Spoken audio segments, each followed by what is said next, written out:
The children in this facility were remarkably well behaved. When Ellie suddenly burst into loud tears, Rachel bent down beside her with a gentle smile and quickly soothed her. A boy standing nearby smiled too, offering quiet encouragement. These children were different from any others in the world. Pure, disciplined, almost angelic. And perhaps that was why ordinary people couldn't be their parents. Then, a man approached the group. A cigar hung from the corner of his mouth as he addressed both Rachel and the children. "I'll be your father today," he said casually. He rested a firm hand on one child's shoulder. These children, unlike others, had received a very special education. They weren't meant for just any family. Now, having made his selection, the man led the child toward his car. The others raised their hands and waved goodbye, solemn and silent. Many didn't fully understand what this special education entailed. But the man who observed them confirmed with quiet confidence. It was unlike anything else. The children looked somber as they watched their friend leave.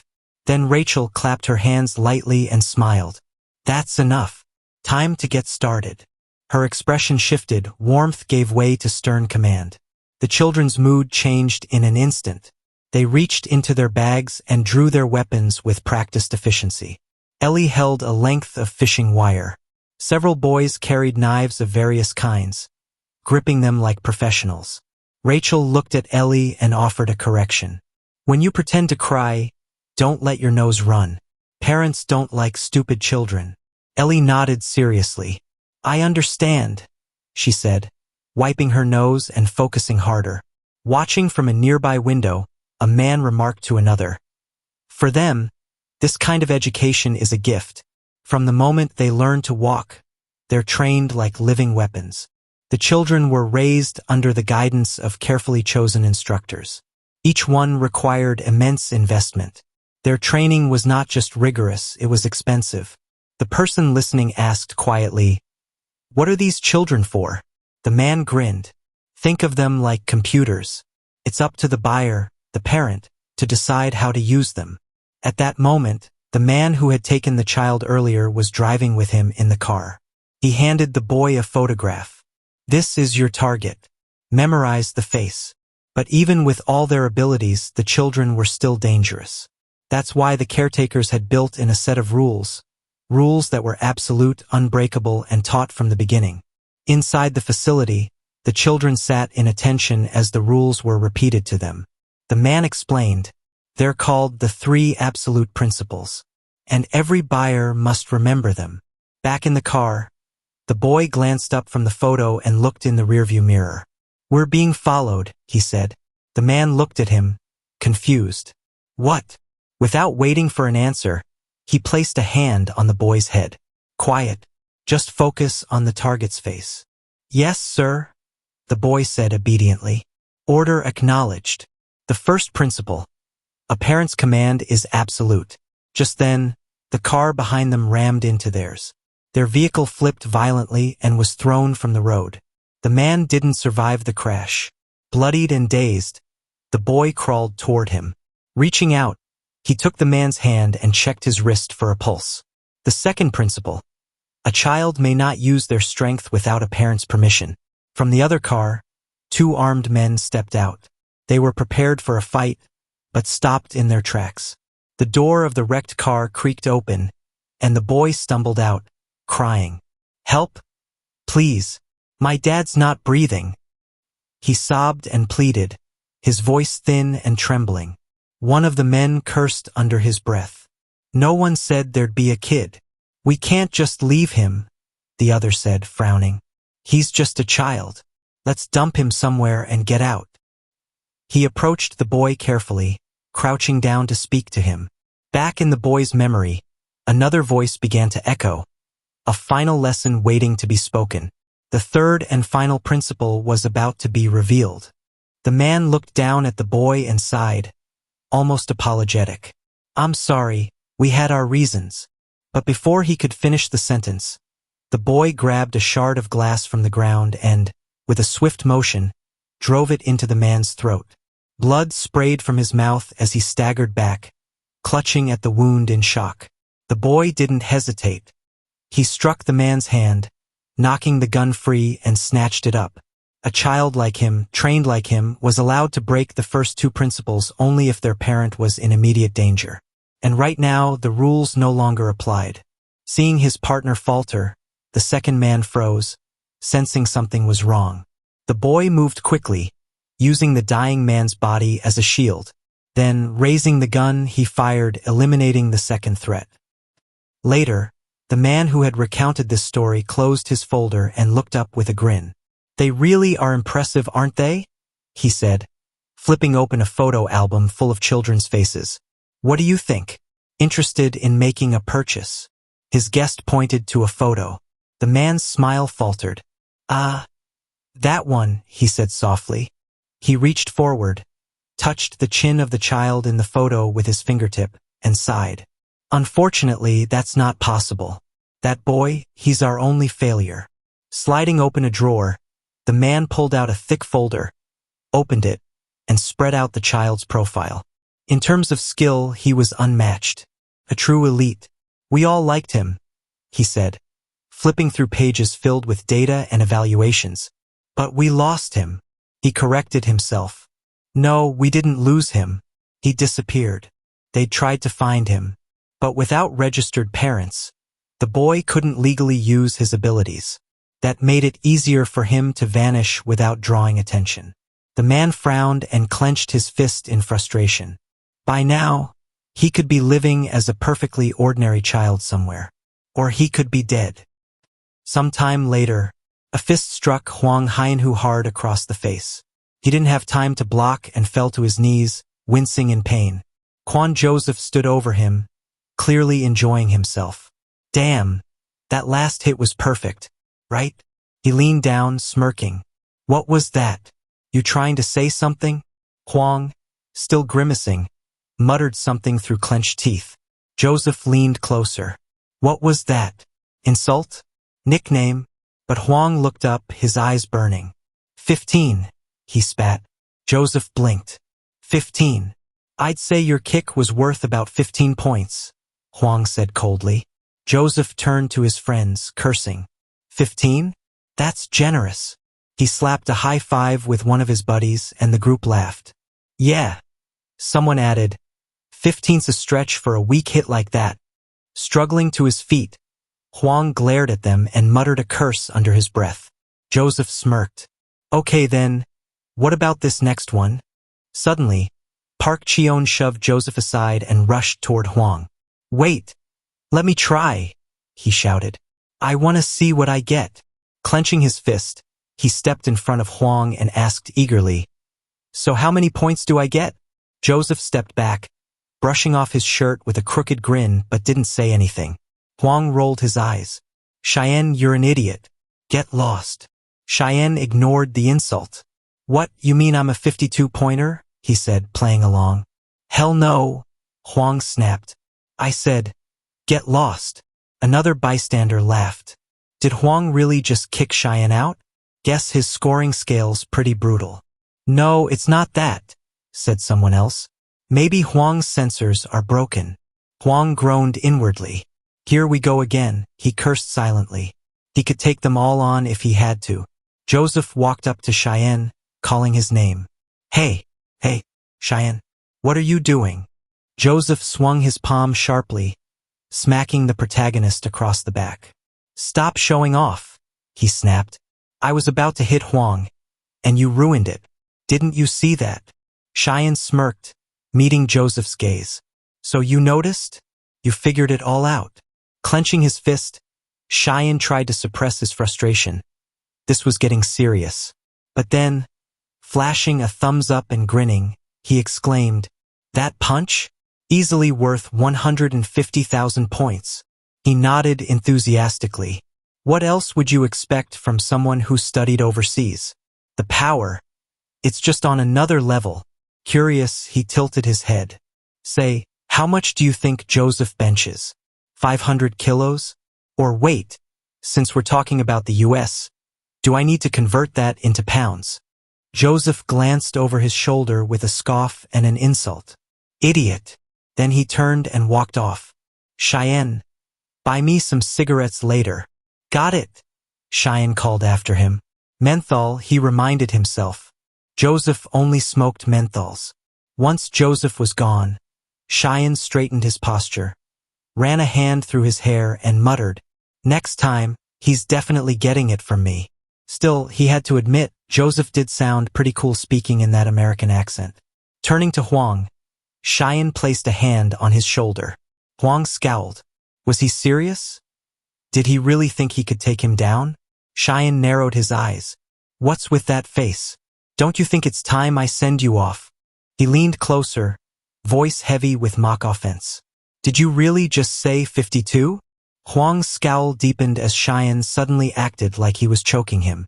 How much more of this nonsense do I have to take? With mock menace, Cheyenne declared, You're coming with me. You've signed your death warrant today. Understand? Later, Huang glared at Cheyenne from across the table. Cheyenne, stuffing his mouth with snacks, shouted through a full mouth, I'm buying you everything on the menu here. All the tekbaki you want. He added, Spent all my money buying smokes for Joseph, though. Huang rolled his eyes and muttered an insult in his head. Cheyenne leaned in. Don't tell me you think it was a waste of money. You think Joseph's better than me? It's not that, Huang started to say. It's just that, well, both of you. I get it, Cheyenne cut in. And hey, this place is called Hyenhu's Snack Shop, right? Same name as you. Pretty cool. Huang sighed. It's my mom's store. At that moment, the woman behind the counter smiled and placed a fresh plate in front of them. Are you Huang's friend? She asked Cheyenne warmly. Pick anything you like. Try the fish cake. It's popular. Taking a bite, Cheyenne blinked in surprise. Wait, Huang, this store, your mom owns it? Suddenly, everything clicked. That's why the name felt familiar. Huang groaned inside. I really thought I kept this secret. Of all people, it had to be Cheyenne who found out. Cheyenne grinned smugly, chewing his food. Guess that means I can't act like a stranger anymore. Huh? Huang watched him closely, unsure what he was planning. His expression darkened. What if this idiot tried something with his mom? Clicking the pen in his grip, he swore to himself. If he does anything, I'm not responsible for what happens. Just then, Cheyenne turned to the woman and bowed deeply. Sorry for not introducing myself properly. I'm Cheyenne, Huang's friend. No wonder the name sounded familiar. Huang froze. Wait, what? The woman beamed. Really? Huang always told me not to make a big deal out of the store. Cheyenne looked at Huang, shaking his head in mock disapproval. That's so rude of you. Your mom works hard. You should be proud. Huang's thoughts raced. No way can I let him stay here any longer. Who knows what else he might say. We're leaving, he said abruptly. My friends are probably waiting. The woman smiled warmly. Is that so? Then let me pack you boys something to take back. As she wrapped up the food, she asked, How many kids are in your group? I made some extra tekbaki. Share it with the others. Okay? There's really no need. Huang started, flustered. Cheyenne blinked in disbelief. Wait, is this free? Of course, she beamed. I've sold enough for today. Cheyenne accepted the bags gratefully. Are you sure? Absolutely. Huang's friends are like family to me. Huang's eyes widened in horror. Please don't, Mom, he silently begged. Cheyenne smiled. Thank you so much. This looks amazing. No, Huang thought, clenching his fists. He's not who you think he is. Cheyenne peeked inside one of the bags. The smell hit him immediately, and he grinned to himself. This is gold. The others are going to love it. Just then, Huang grabbed Cheyenne's arm, lowering his voice. Please, don't tell Joseph, or anyone. Just keep this to yourself. I'm begging you. Cheyenne looked at him and nodded. I got it. I won't say a word. Then, turning to the woman, he said, Thanks again. I'll head out now. Bring the others next time, she called after him. I'd love to meet them too. I definitely will, Cheyenne replied with a grin. They'll love it here. As the door closed behind him, Huang stood frozen, jaw tight, head low. Then he turned to his mother. Why are you doing this? He clenched his teeth. Idiot. I told you to act like you didn't know me. I asked you not to do this. His voice cracked. Why can't you just listen for once?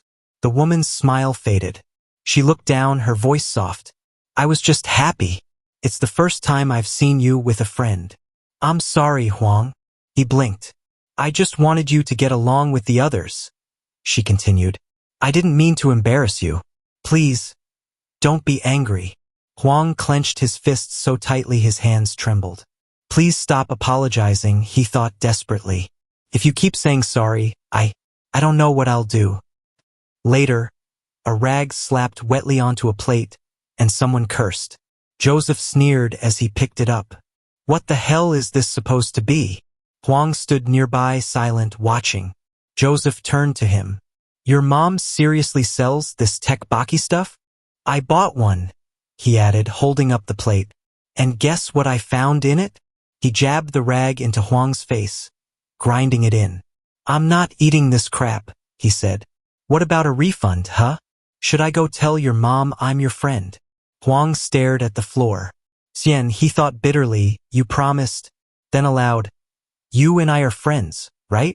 Joseph raised a brow. What? You mad? No, Huang muttered. Just joking, right? Joseph dumped the food on his head.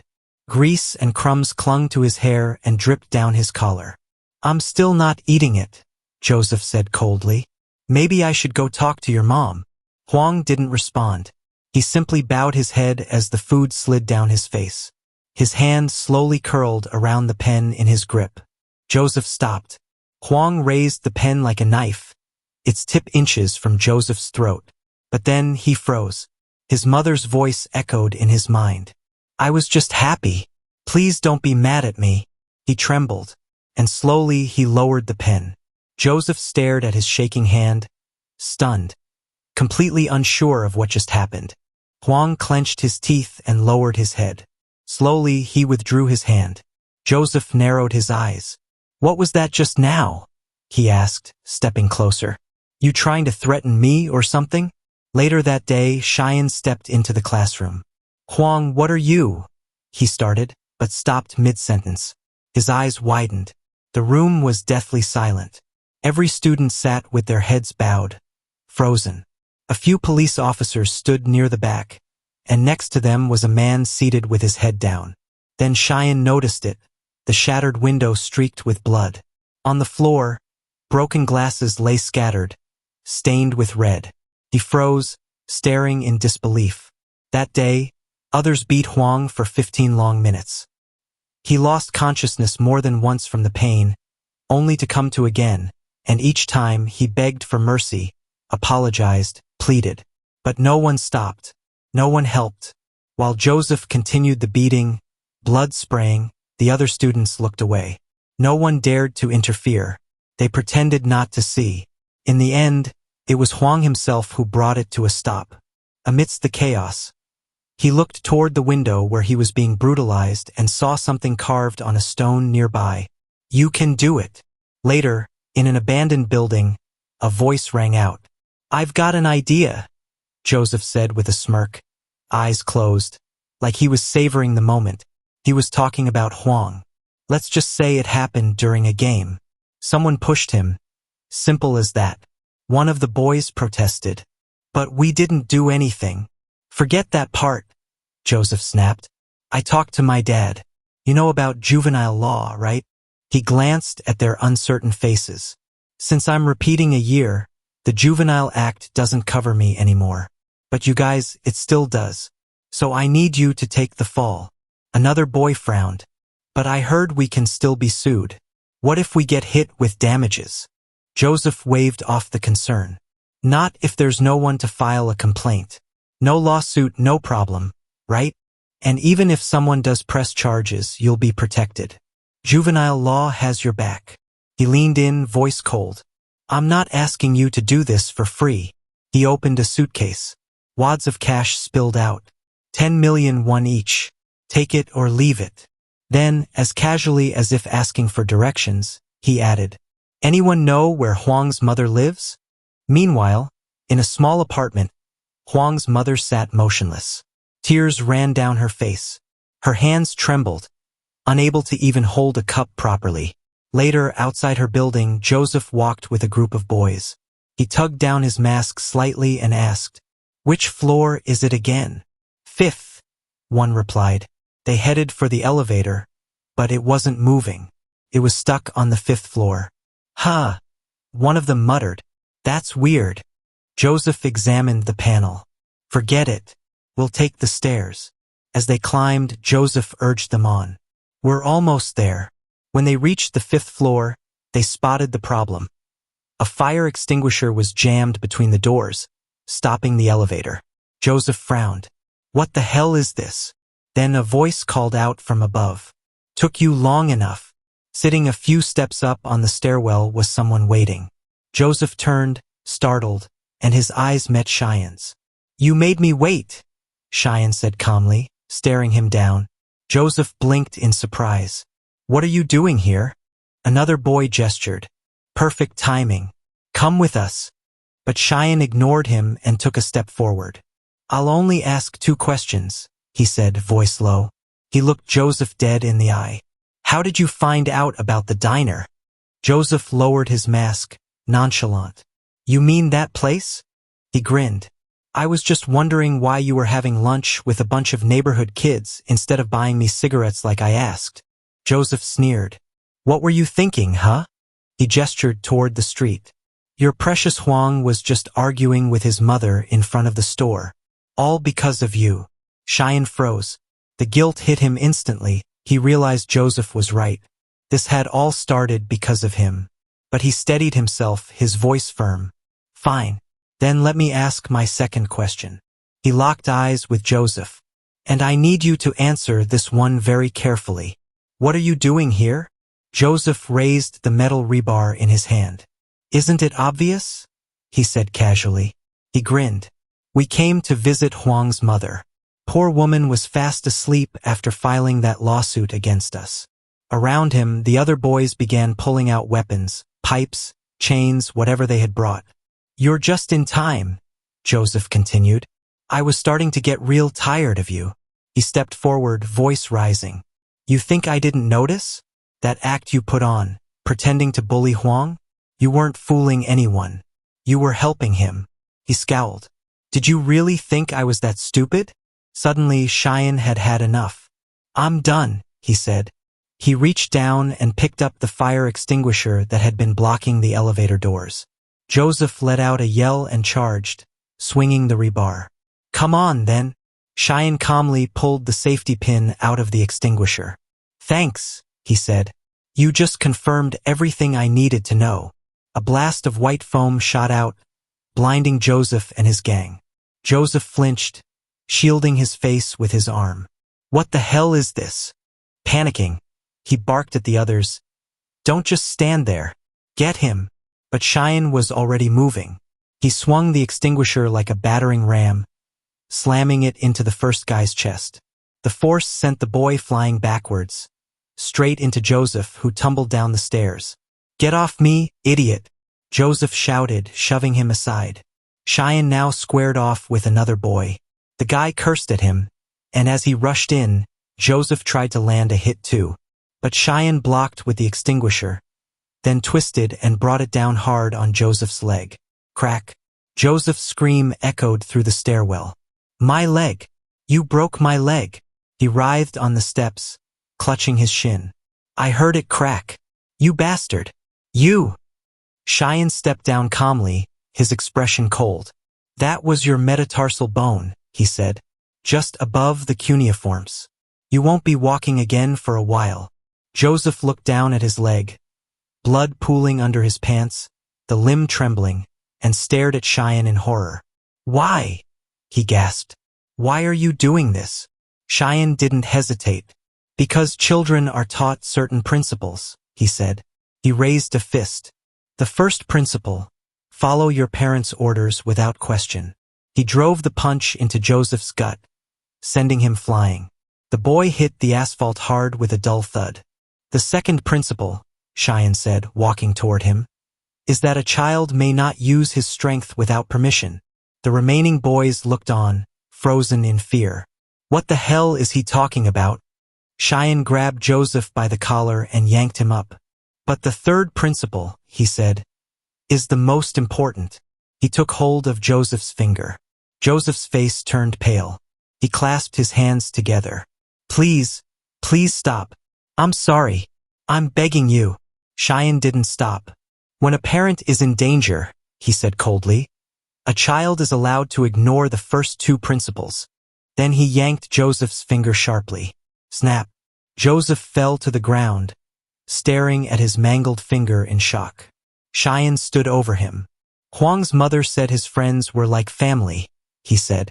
So you came here to threaten family. He raised his foot high above Joseph's chest. Then I have no reason to hold back.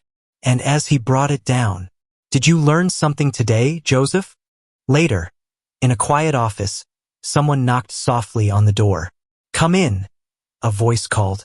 Rachel stepped in, holding a phone. Director, she said. We've got a call from Korea. The man looked up.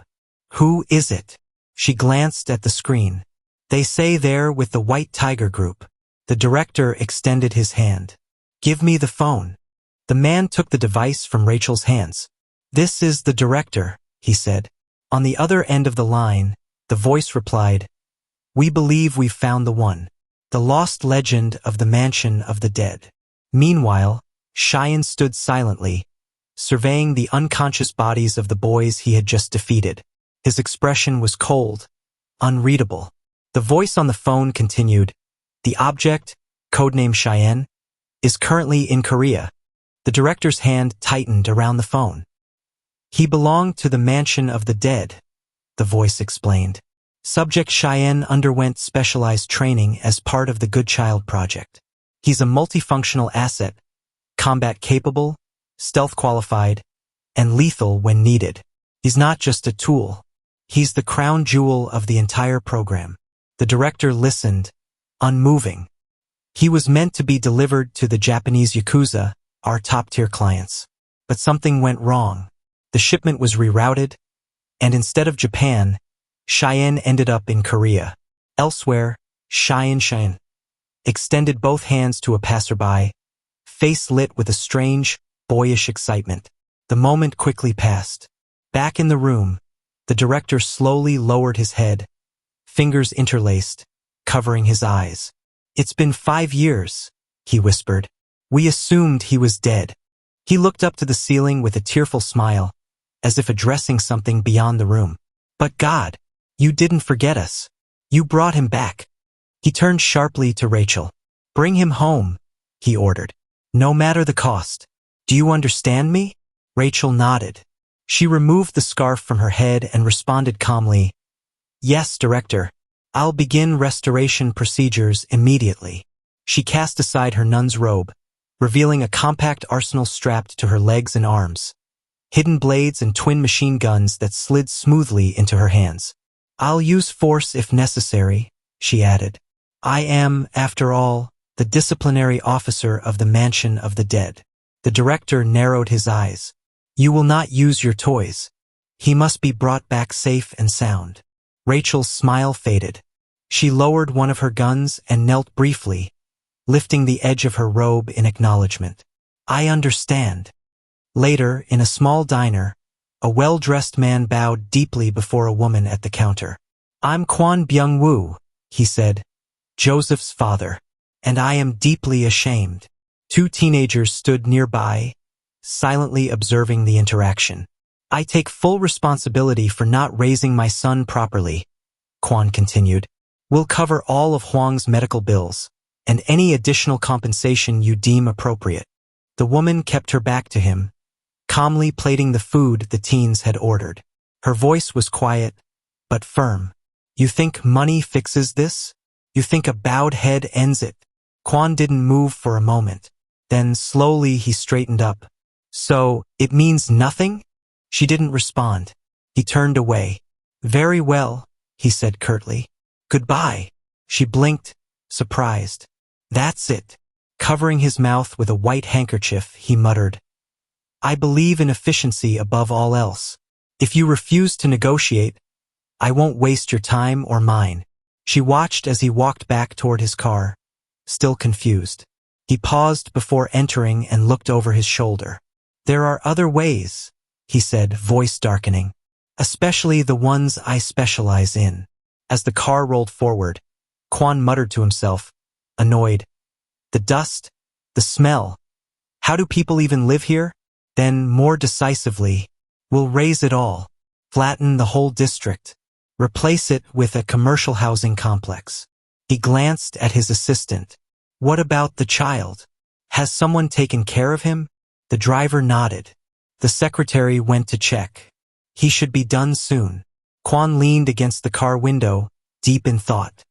At Hannam University Medical Center, Joseph lay on a hospital bed, his body wrapped in fresh bandages. He stared at the ceiling, seething. That bastard, he muttered. What the hell even was that?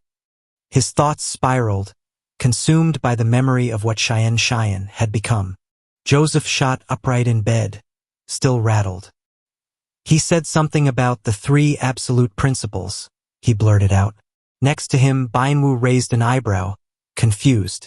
He glanced at the nurse nearby. 3 absolute principles? He repeated. Is that some kind of youth movement?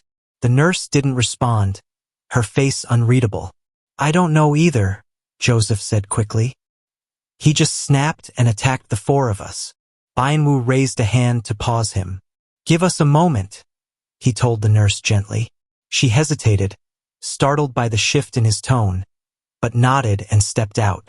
Joseph sat up, about to speak again.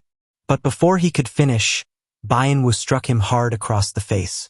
Joseph recoiled, stunned. The room fell silent except for the ringing in his ears. Joseph, Bainwu said coldly, do you know what pisses me off the most? He didn't wait for an answer. Whether you bullied that kid or he was forced to fight back. Honestly, I don't care. What matters is that you dragged this fight all the way back to my house. That's not how you handle things. He leaned in, voice steely. In business, you don't make the same move twice. That's the first rule of being an adult. And this is your lesson. Elsewhere, a man kicked Cheyenne, sending him sprawling. He didn't resist. One of the attackers tugged at a leather glove, motioning to the others. Get him up. As Cheyenne was lifted, he looked around, dazed. Who are you? He managed to say, blinking. What do you even? A slap cracked across his face before he could finish. His head whipped sideways. His bag, battered and dirty, lay nearby, forgotten. The man stepped closer, removing his glove completely. You beat up for kids. But that kind of thing doesn't work on adults. He threw the glove onto Cheyenne's head. Because of you, the young master lost a leg. One of the men grabbed Cheyenne's arm, raising it painfully. The man hovered his boot over Cheyenne's hand. Should I return the favor? Then he stomped. Cheyenne's eyes went wide. Then he screamed in pain as the weight crushed down. The man turned without looking back. This is the adult world, kid. Learn it. After they left, Cheyenne slowly rose, trembling. He repeated the words bitterly. The adult world, huh? He flexed his bruised hand, cursing under his breath. Idiots. A lost leg and a broken hand aren't the same damn thing. He glanced toward the horizon. They're a long way off from punishing Rachel. He looked at his own shaking hand, annoyance flaring. Can't use powers without orders. Damn those 3 principles. He retrieved his crumpled bag. Guess I have to lay low for now.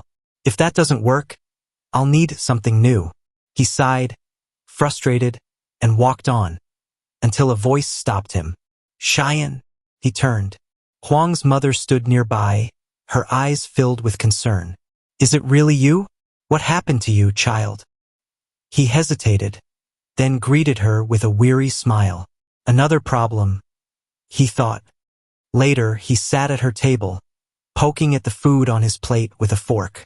She bustled around, setting more dishes in front of him. Don't feel pressured, she said warmly. I told you it's fine. Just eat, okay? Eat a lot. He froze. She told me to eat a lot, he thought. Somewhere deep down, it stirred something. Something warm. She's like a mother. Mama Huang. He picked up his chopsticks and began to eat. She watched him, concerned. Slow down. You'll upset your stomach. Drink some water. He nodded and drank quickly, placing the empty bottle back on the table. When he finished eating, he leaned back and looked at her gratefully. Thanks. That was good. Cutting a few rolls, she smiled. I'm just happy you stopped by. It's been too long. He looked down at his hands, then asked quietly, Is Huang okay? The woman asked softly, Are you talking about my Huang? She immediately smiled with bittersweet relief. He's okay. They told me the operation was a success. Now it's just a matter of monitoring his condition. She looked at Cheyenne and asked, Is it true my Huang was really brave? Her voice trembled as she added, That's why, even though it's hard right now, we'll get through this. But suddenly her hand began to shake. I'm not like this. I swear I'm not like this, she murmured, squeezing her eyes shut as tears spilled down her cheeks. Then, overwhelmed, she burst into sobs. This horror. It happened to my son. And I couldn't do anything to stop it. Her voice grew more bitter. I wanted to destroy them all. Tear apart that man and everything he loves. Make him suffer. Make him eat himself from the inside, just like I am, crying and helpless. She slammed her fists onto the cutting board, and the carefully rolled sushi scattered apart. Cheyenne sat quietly, listening, watching her. A few moments passed before she managed to calm herself. I'm sorry, she said finally, wiping her tears. I shouldn't have unloaded all of that on you. She turned to face him but froze. The table was empty. Cheyenne? She called out. No response.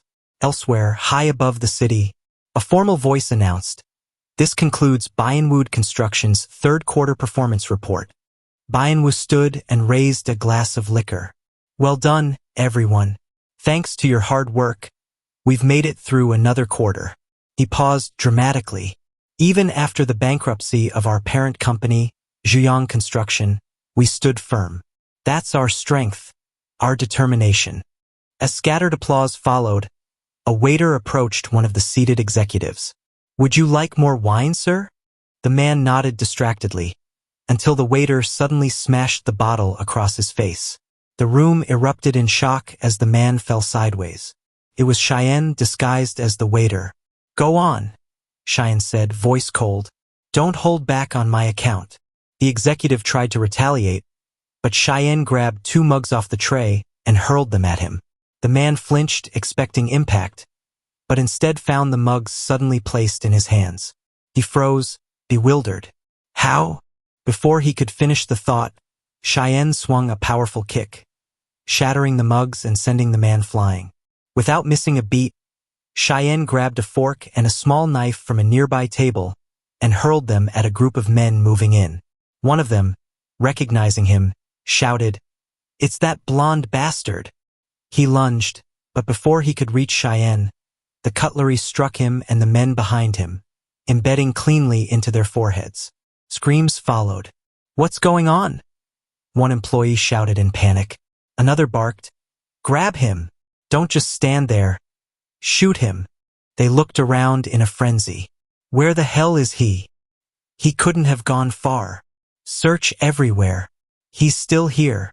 From above, Bainwu calmly observed the chaos below.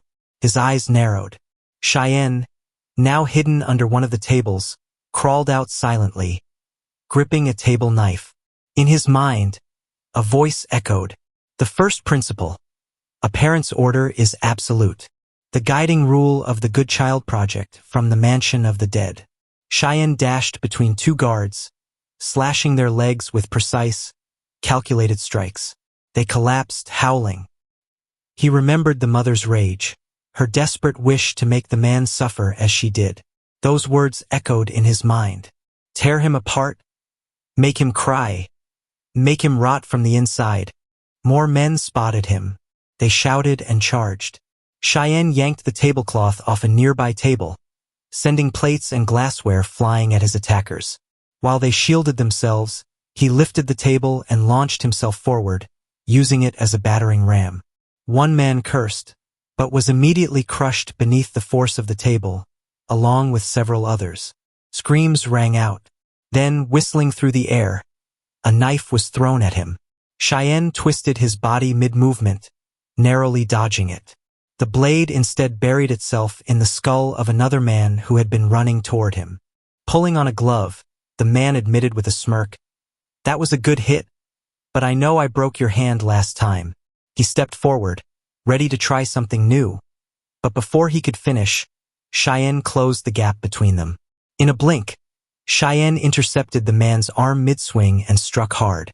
Then, gripping the arm again, he growled, "Watch closely.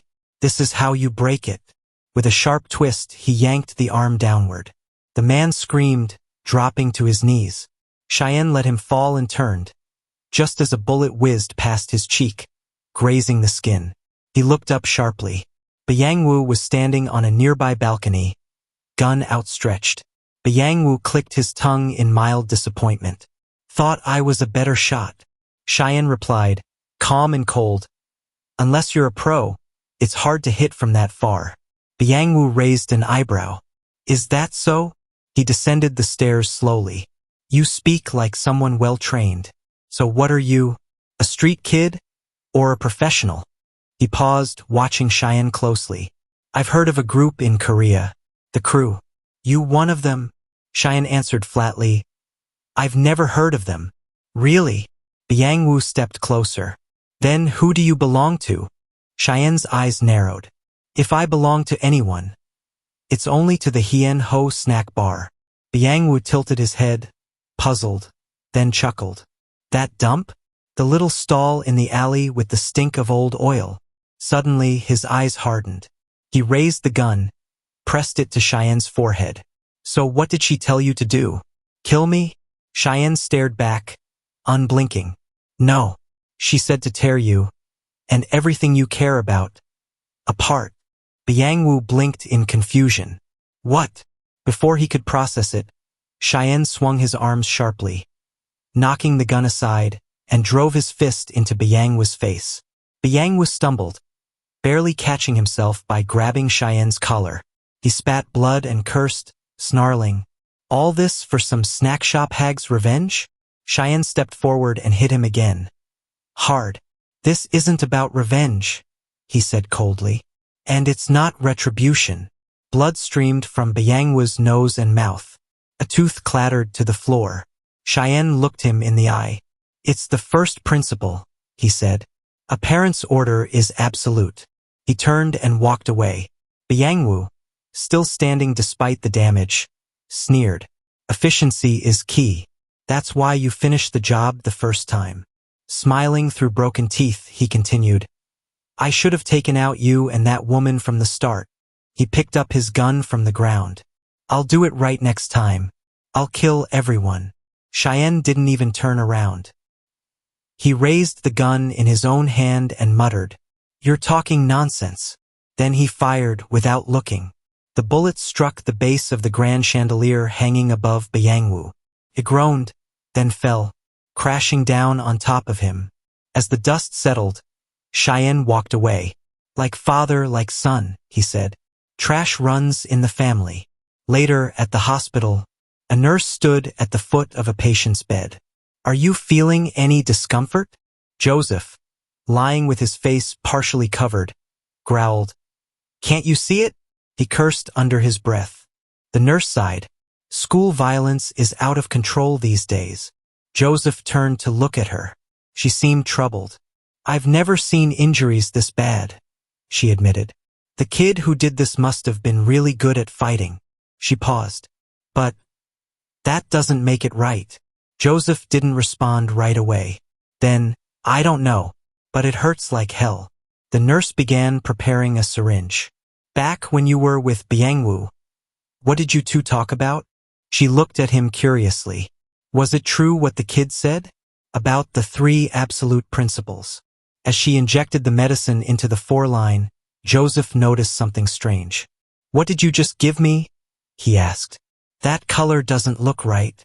The nurse gave him a serene smile, eyes closing slightly. "Don't worry.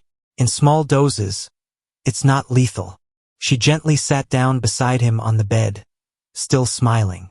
Joseph stared at her, then asked again, his voice suddenly unsure.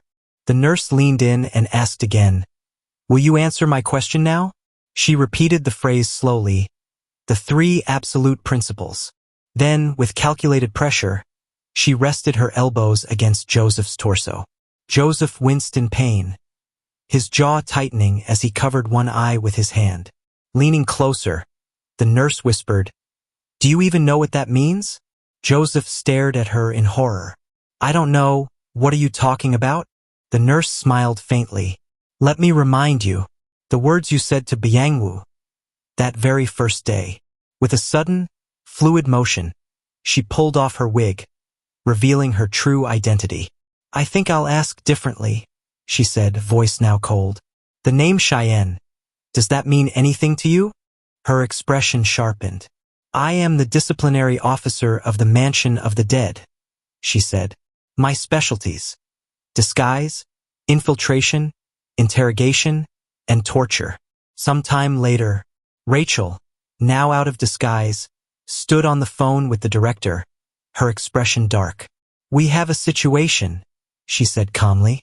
She looked over the ruined hall, men groaning, broken and bloodied on the floor. A child with the codename Cheyenne used force.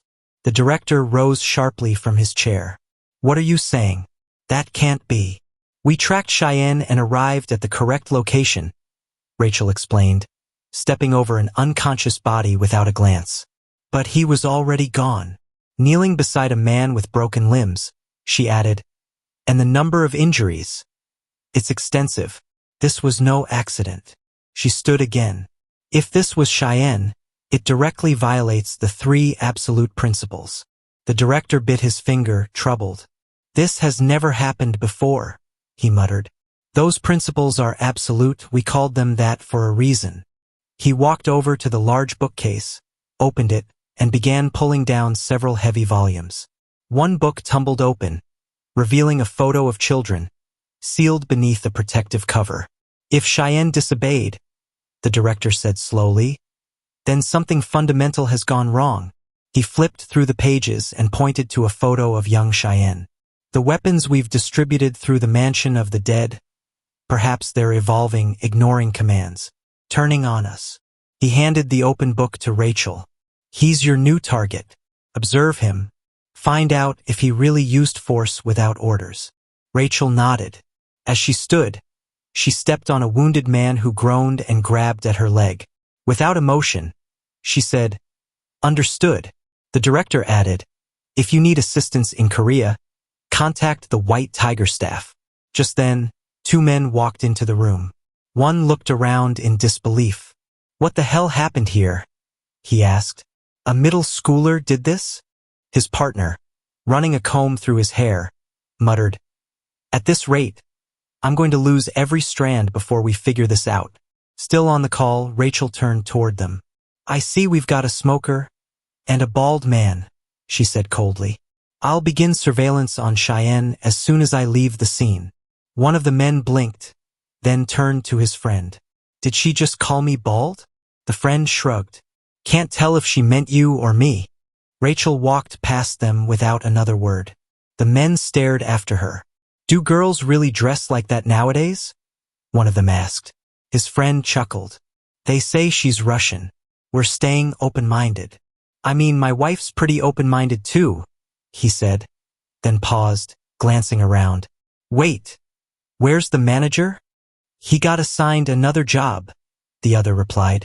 "Don't worry." Later, at a local high school, Rachel, now disguised again as someone else, walked the halls with a calculating gaze. Her preliminary investigation was complete. Cheyenne was enrolled here. According to school records, his parents were overseas, but in truth, they didn't exist. Their identities were fabricated, fictitious placeholders in an official system that never questioned the lie. Rachel narrowed her eyes. The hunt had officially begun. Now walking the school corridors, Rachel moved with ease among the students. A smile played on her lips as she mentally addressed him. "What are you doing here, Cheyenne?" She promised herself she'd find out soon enough. Resting a hand against her cheek, she admitted inwardly that she was excited to see how much her Cheyenne had grown. Among all the children she had trained, he was the most gifted, flawless in every weapon she placed in his hands. Memories came rushing back. Days spent teaching the young boy. She still couldn't believe he had grown up without a mission. Passing a window, Rachel glanced into one of the classrooms and immediately recognized him. There he was, Cheyenne, seated at a desk, laughing and talking with classmates.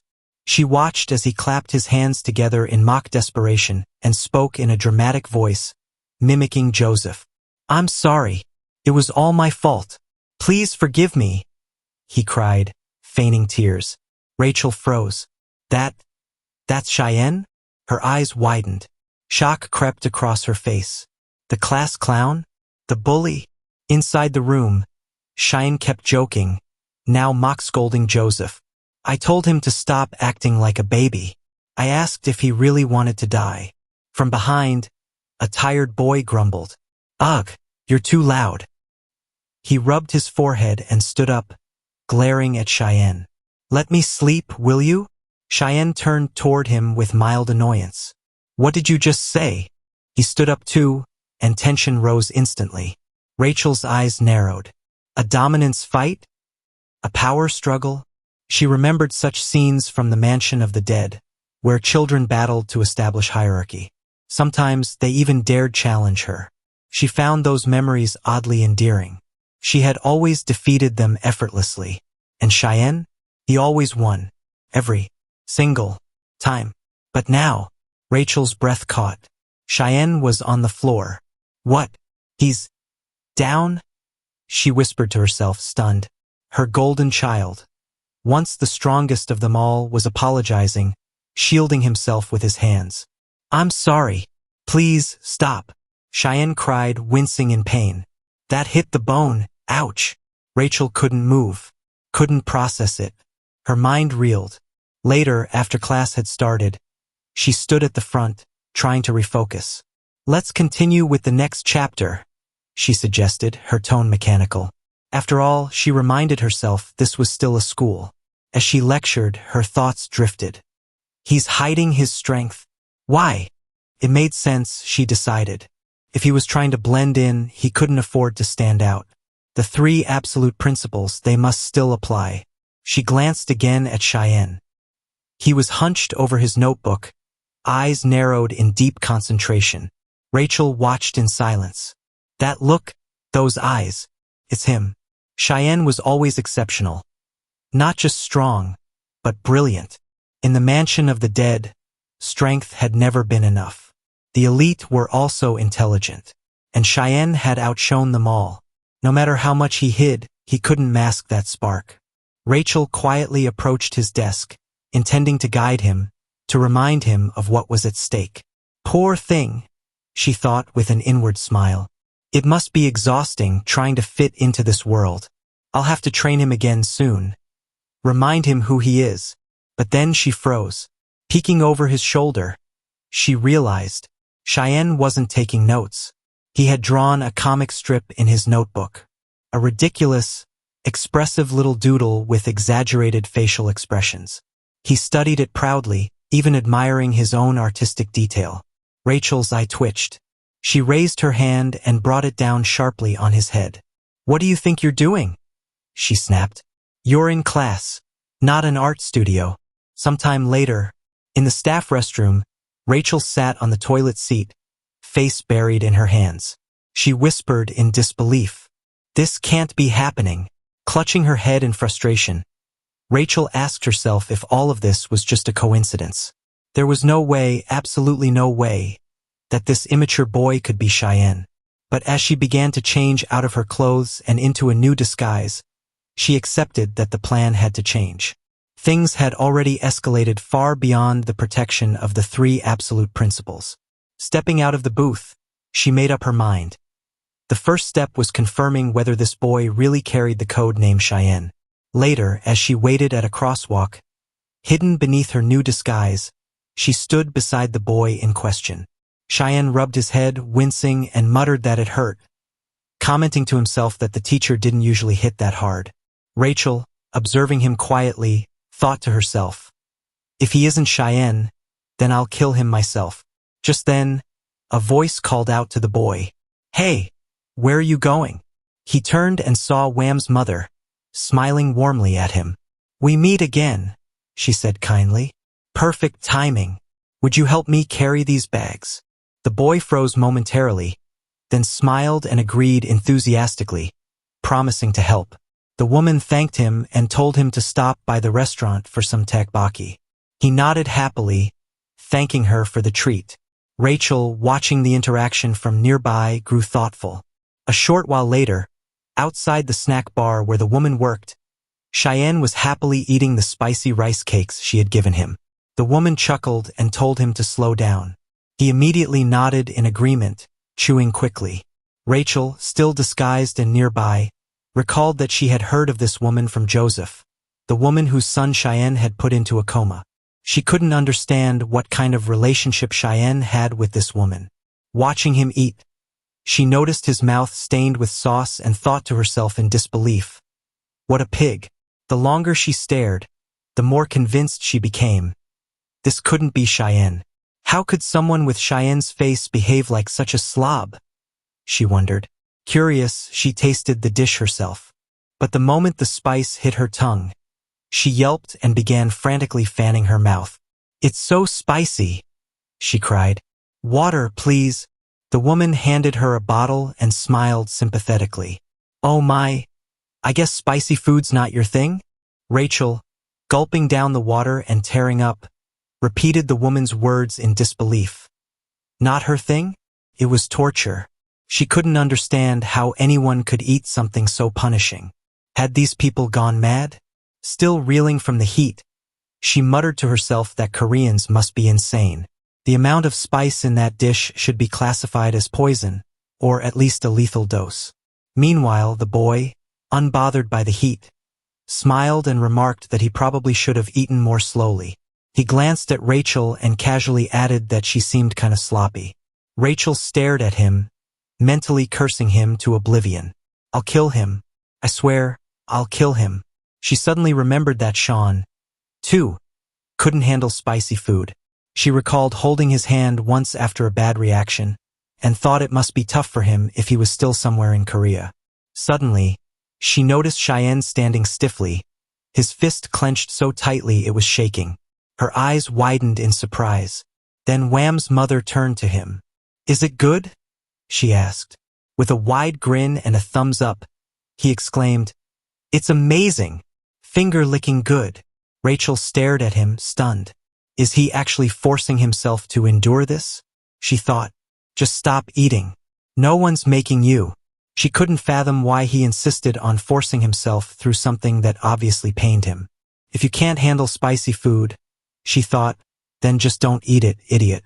Suddenly, something clicked in Rachel's mind, and her eyes widened.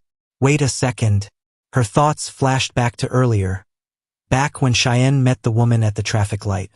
He had agreed, without hesitation, to carry her bags and even said yes to eating tteokbokki at her restaurant.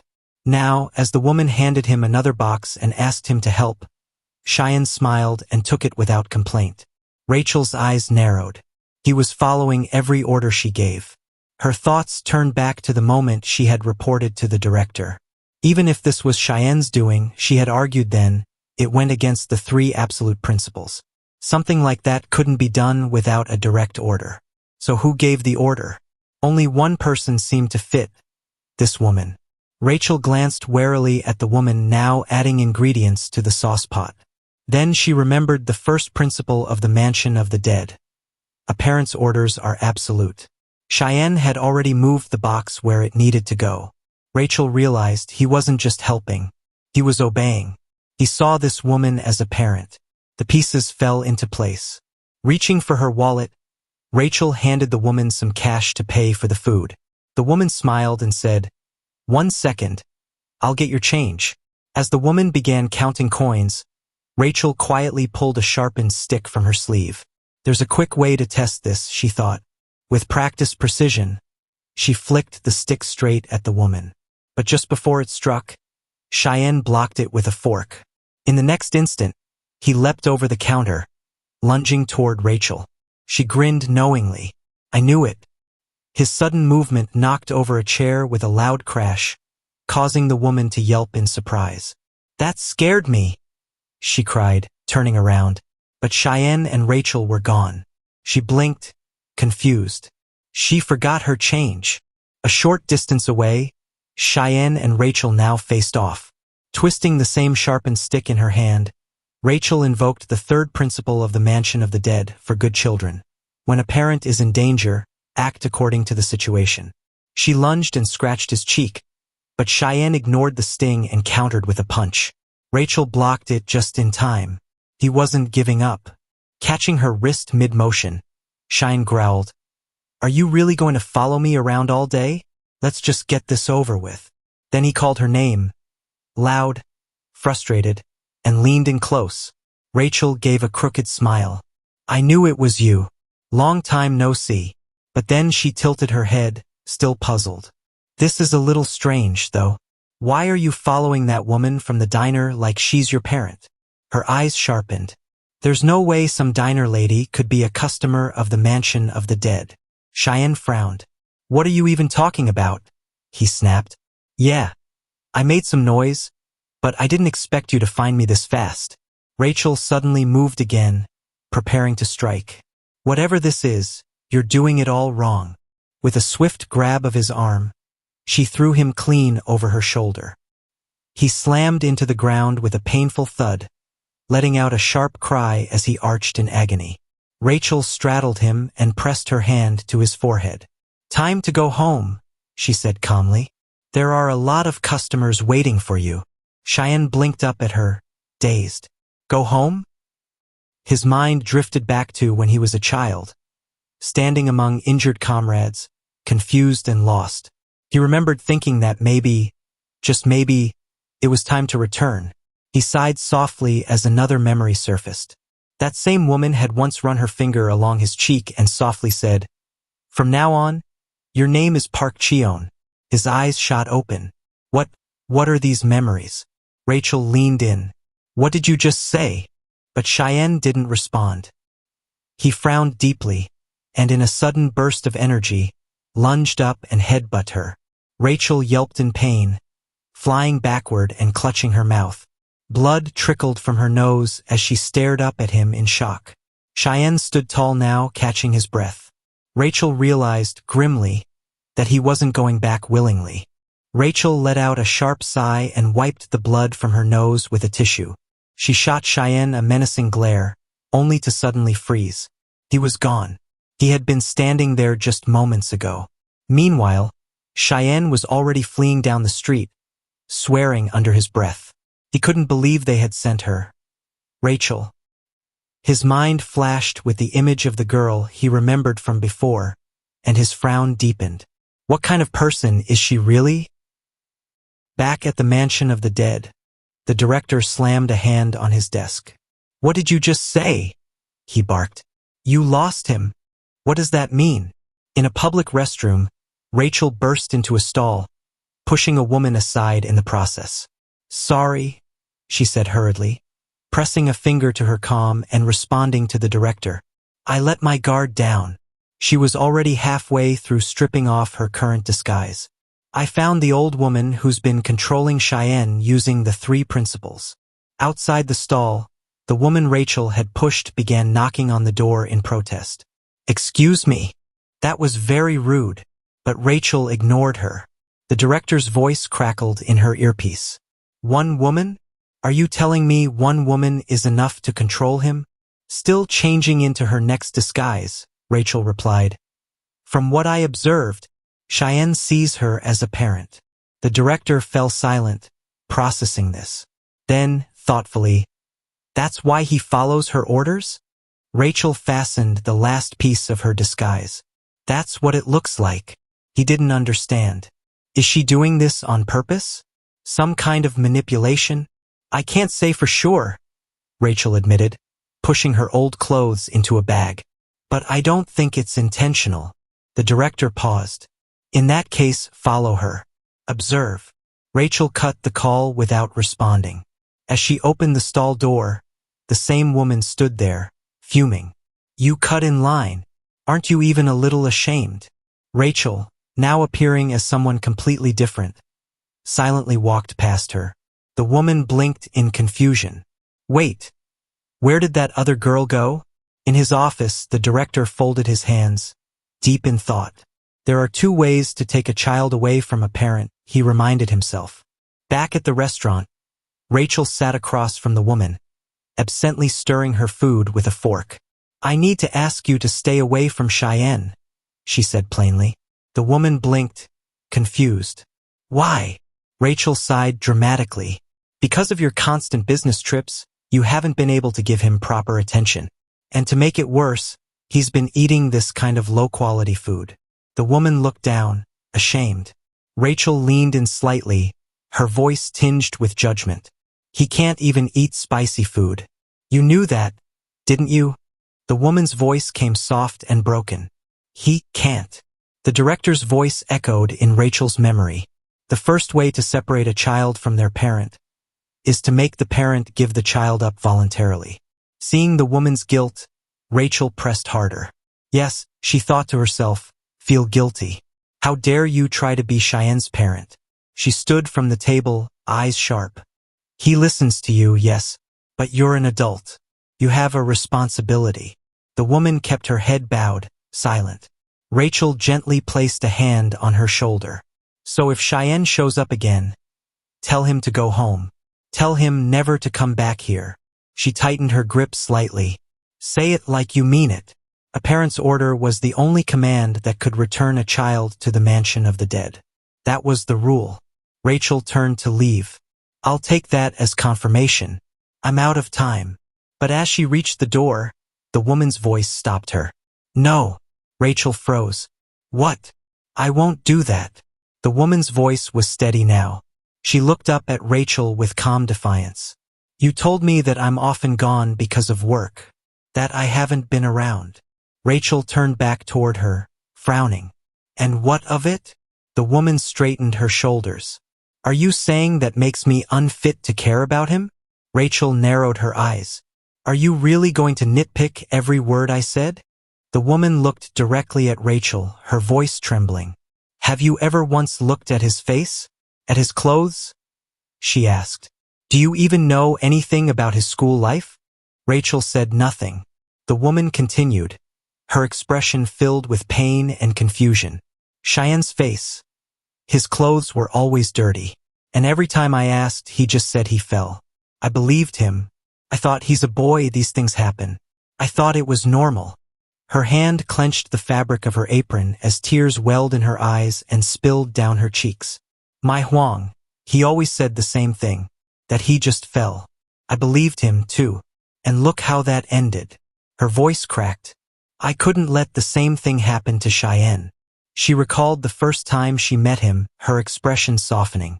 That's why, even without meaning to, I started taking care of him. As much as I could. She sobbed openly now. Right now, he needs a parent. Someone to look after him. I can't let him end up like Huang.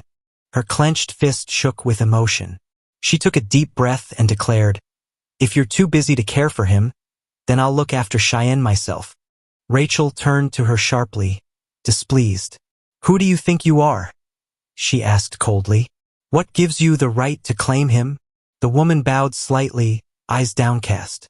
I'm sorry, but I can't do what you're asking. Later, Rachel spoke with the director. The first method failed, she reported. That woman turned out to be much more genuine than I expected. She's not giving up her claim. She stripped off her camouflage gear piece by piece. The director sighed. I had hoped this could be resolved peacefully, he said solemnly. But if that's how it is, proceed with the second method. Rachel gave a silent nod. Understood. She removed the last of her disguise. Beneath it, she was fully prepared. The second method to reclaim a child. The death of their parent. If the parent died, the child would be forced to return to the mansion of the dead. Make her the target, Rachel requested flatly. I'll eliminate her myself.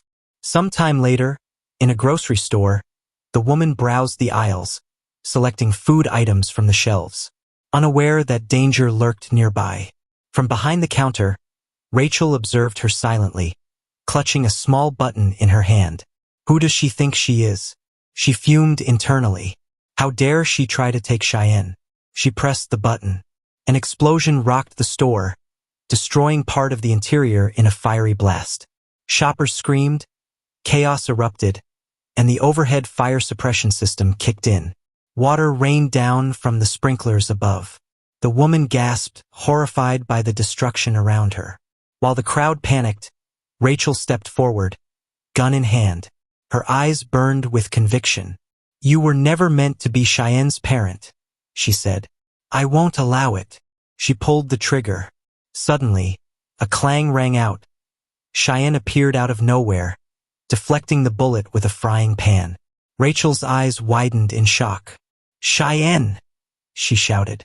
He inspected the dented frying pan with amused disbelief. "I saw this trick in a game once. Didn't think it would actually work." He tossed the ruined pan aside and walked toward her. "I figured you might go this far," he said grimly. "But bombs? A gun? Isn't this a bit much?" Rachel leveled the weapon at him again. "Stay out of this. I'm freeing you from her." Behind them, the woman coughed from the smoke, shielding her eyes. Rachel turned her aim toward her again. But Cheyenne stepped forward. "I'm not letting that happen." He launched himself forward, crashing into the counter to intercept Rachel's line of fire. Startled, she stumbled back and took off running, unable to get a clear shot. She narrowly dodged the falling counter and sprinted across the ruined store. But Cheyenne was already on her tail. He remembered the third principle of the Mansion of the Dead, and as he closed the distance, he kicked the gun from Rachel's hands. Breathing hard, he asked firmly, "You know the principles as well as I do, don't you?" Rachel tilted her head thoughtfully.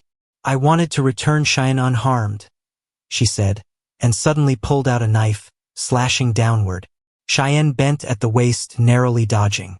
Red liquid splashed from the cut surface nearby, and he glanced at it, unimpressed. "Is that so?" he muttered, eyeing the blade. "I can't say the same." With a sharp frown, he raised a can of sauce to block the next attack. The knife clanged off it. Twisting the can in a smooth motion, he disarmed her. The blade clattered to the floor. Seizing the moment, Cheyenne lunged and tried to stab her with the knife, but Rachel slipped aside. "Do you really think you can beat me?" she scoffed, sweeping his legs. He fell hard. The air knocked from him. Rachel stood over him. "Did you forget who taught you to fight?" she said coolly. Cheyenne clenched his jaw, eyes closed against the pain as she crouched beside him. "Fighting," she said, "is only a means to an end. Now answer me, what is the point of this fight?" Meanwhile, the woman who had been standing nearby, shielding her head from the leaking ceiling, looked around in confusion. She heard a child crying and turned sharply.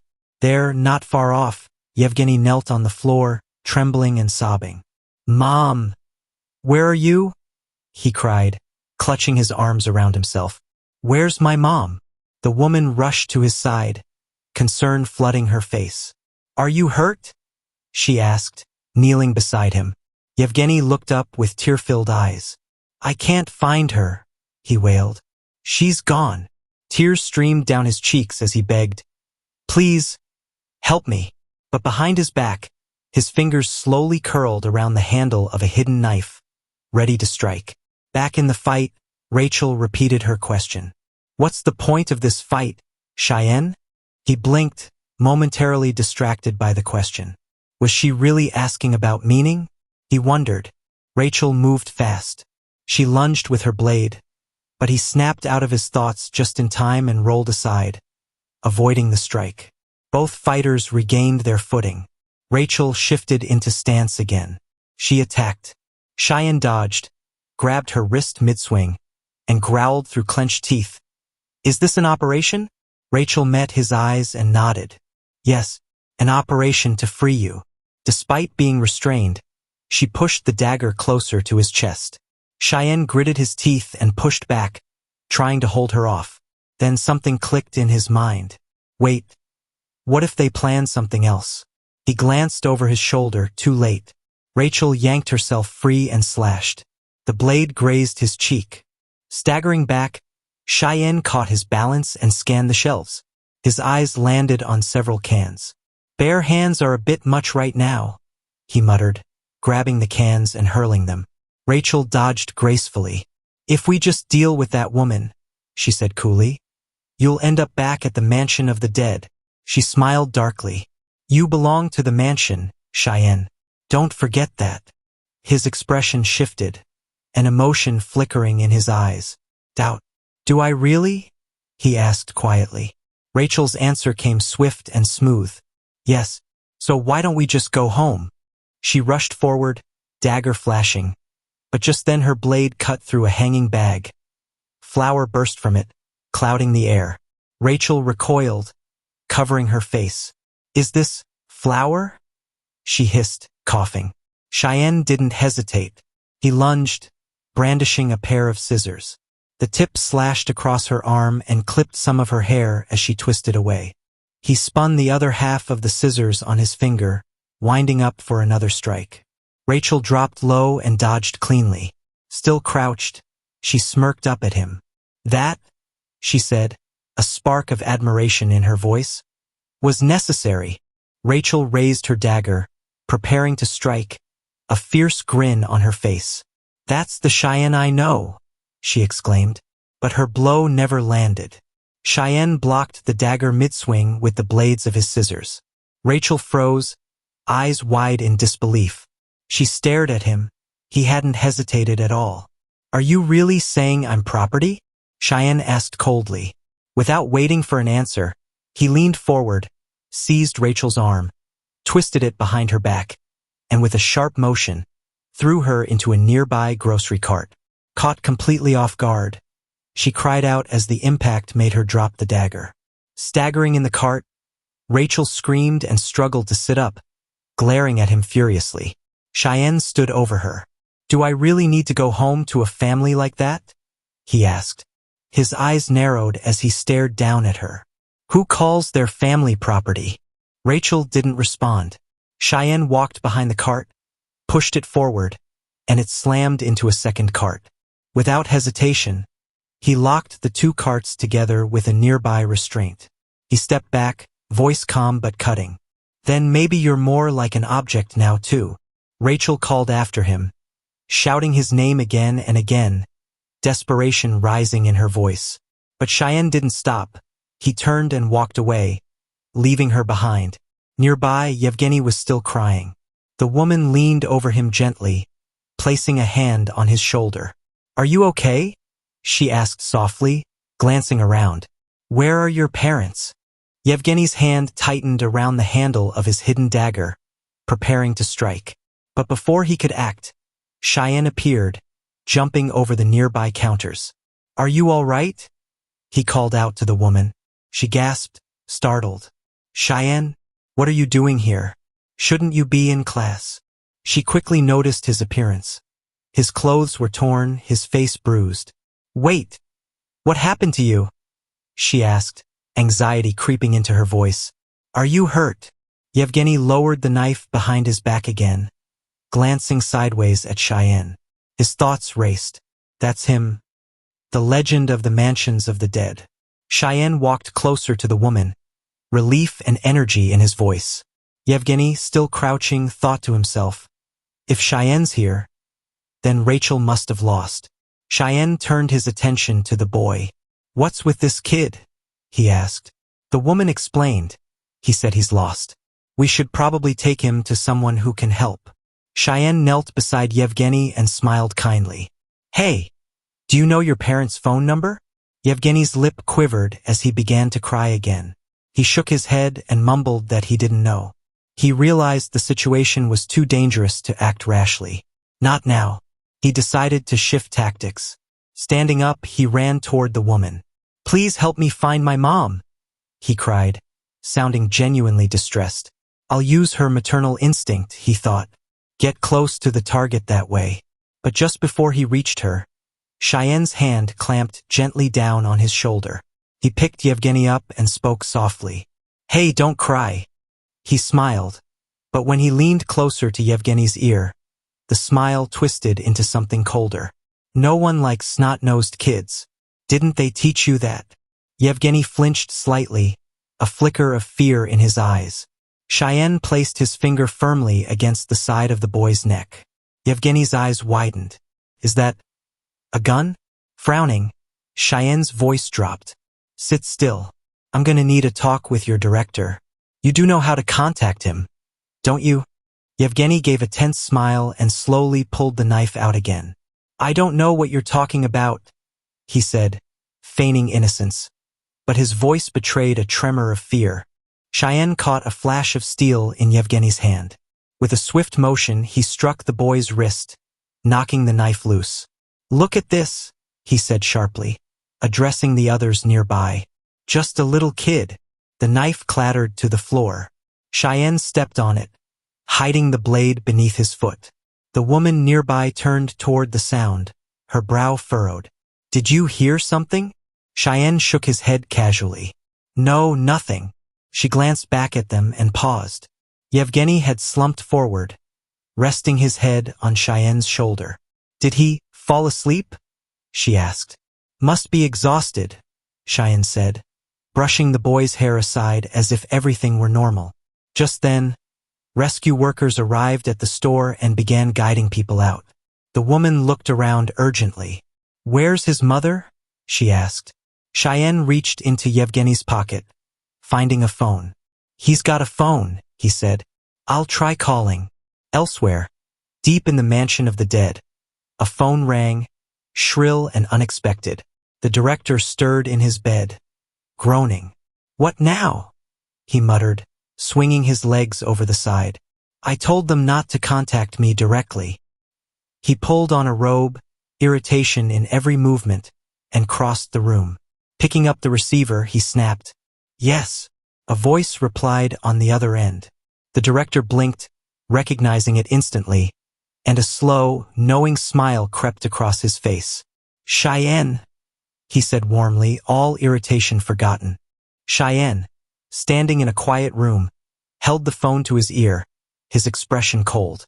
"You sent me quite the gift," he said flatly. He glanced down at the sleeping Yevgeny beside him. "Did you really think you'd catch me with Rachel and a child?" The director's smile faded. "Are they both dead?" Cheyenne narrowed his eyes. "Is that how you react?" "You're disappointed," he said. "Is your pride hurt?" He leaned against the table. "You can send as many people as you want. The result will be the same." The director's smile slowly returned, amused now. "I thought you'd just run," he said. "Are you planning to fight the mansion of the dead?" Cheyenne replied calmly, "Why would I run? That's boring." He paused. "If the parent's in danger, the rules say to act." He leaned in slightly. "And under Principle 3, I've judged the mansion of the dead a threat to the parent."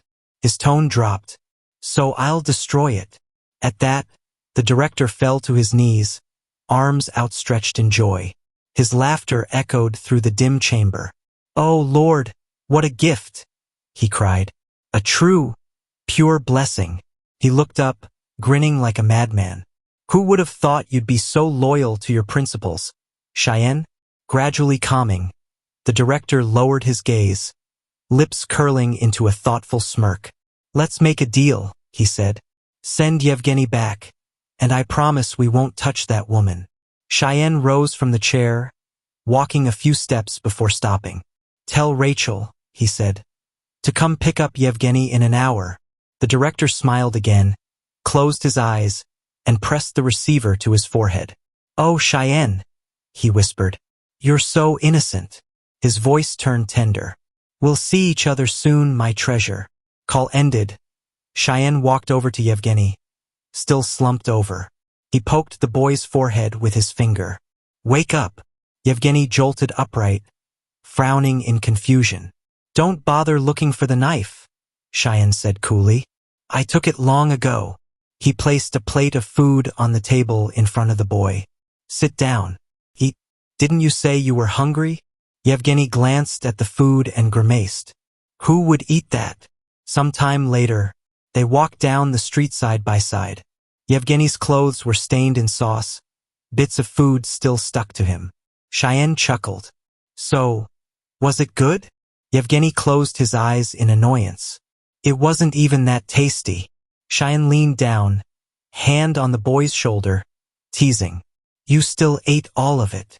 Yevgeny turned his face away, lips tight, but didn't respond. Then Cheyenne suddenly stopped. His eyes lifted to the top of a nearby staircase. Rachel stood there, staring down at them. Yevgeny, she said calmly.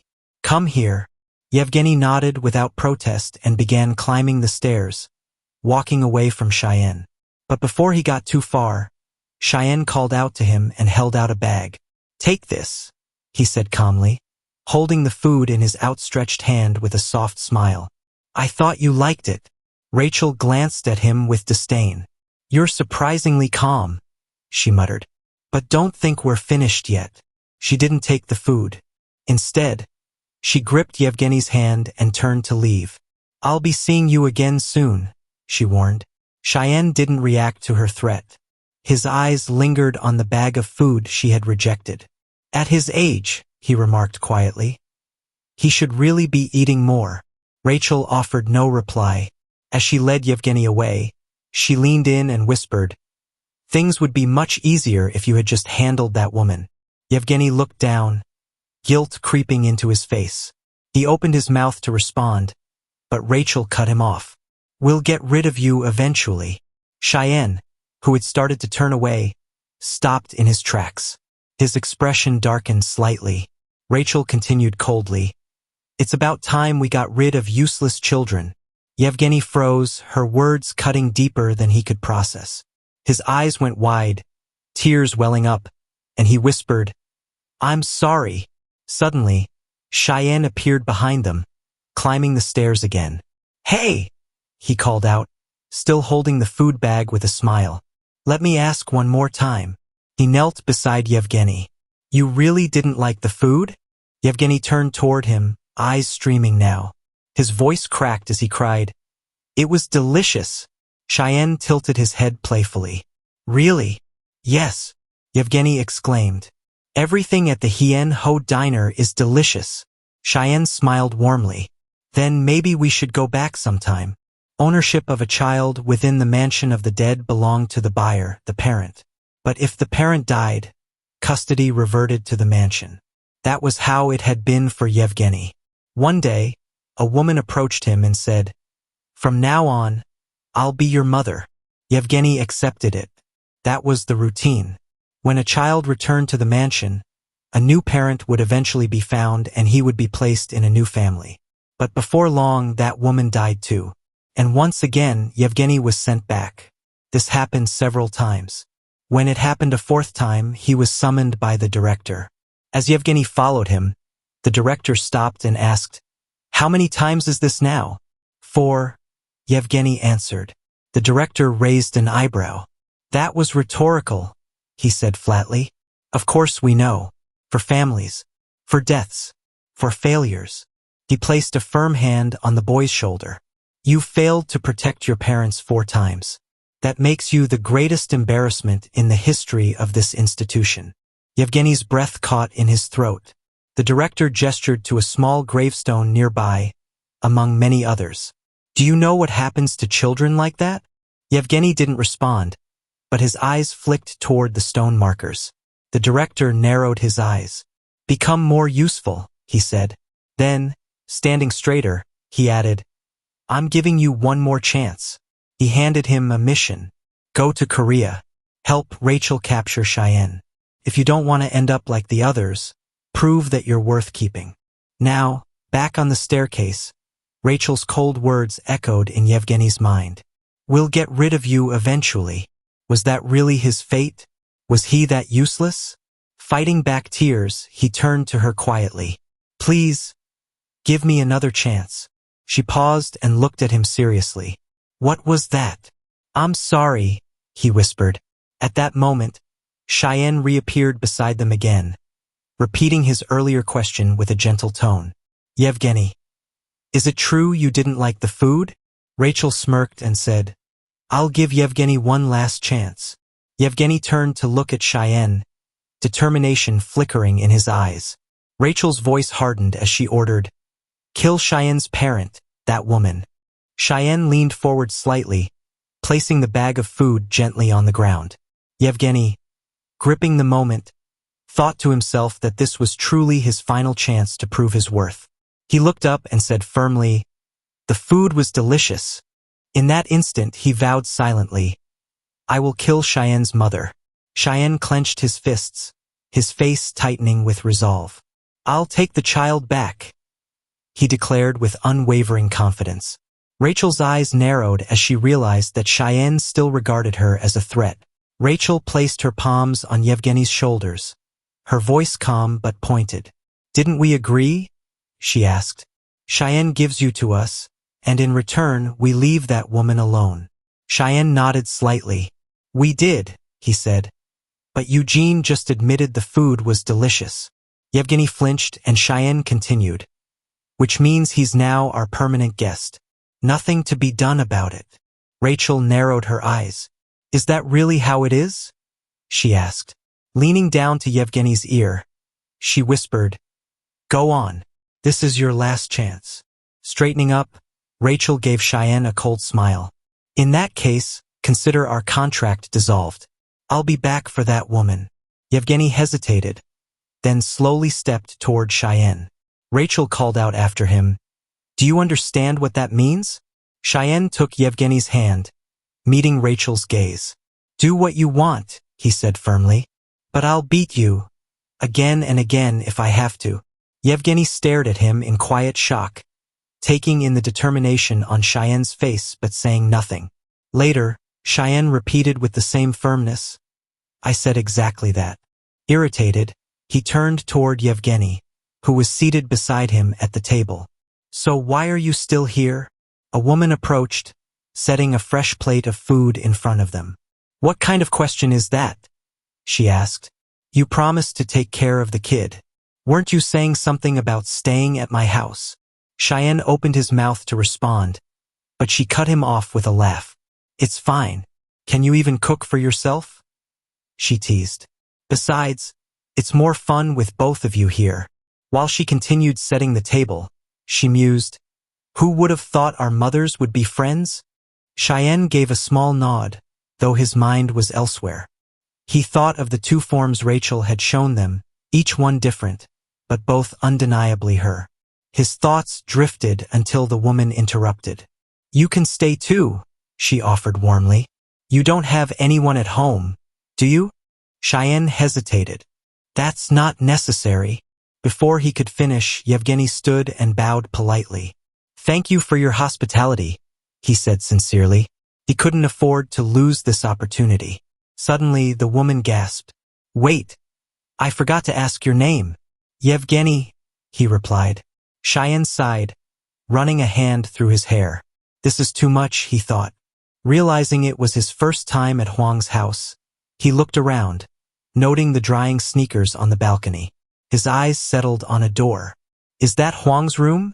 He asked. The woman nodded. It is. Why? Can I go in? He realized his voice sounded distant, almost dreamlike, but he moved toward the door, opened it, and stepped inside. It was a simple room, just like the ones he'd seen in films and TV shows. Books on shelves, notebooks on the desk, a lived-in quiet.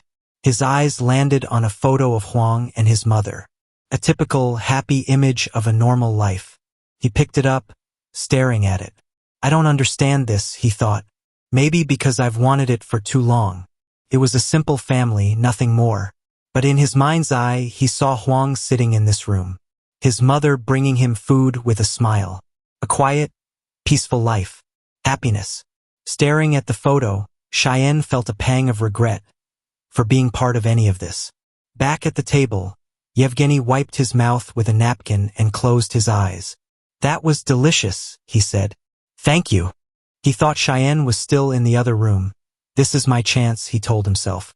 That was the best omelet I've ever had. The woman looked at Yevgeny, puzzled. I'm sorry, what did you mean? He hesitated, then clarified.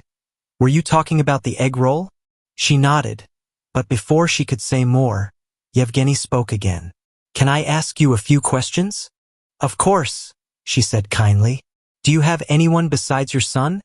He asked, subtly slipping a hand beneath his jacket, feeling for the hidden gun. Like, a husband? She hesitated, caught off guard. After a moment, she smiled gently. Someone's waiting for Huang's father in heaven, she said softly. We had to let him go. Yevgeny lowered his gaze, repeating her words. Someone's waiting for him. A thought dawned on him. So this is what it means to have a family. The woman placed her palms together, nodding. Exactly.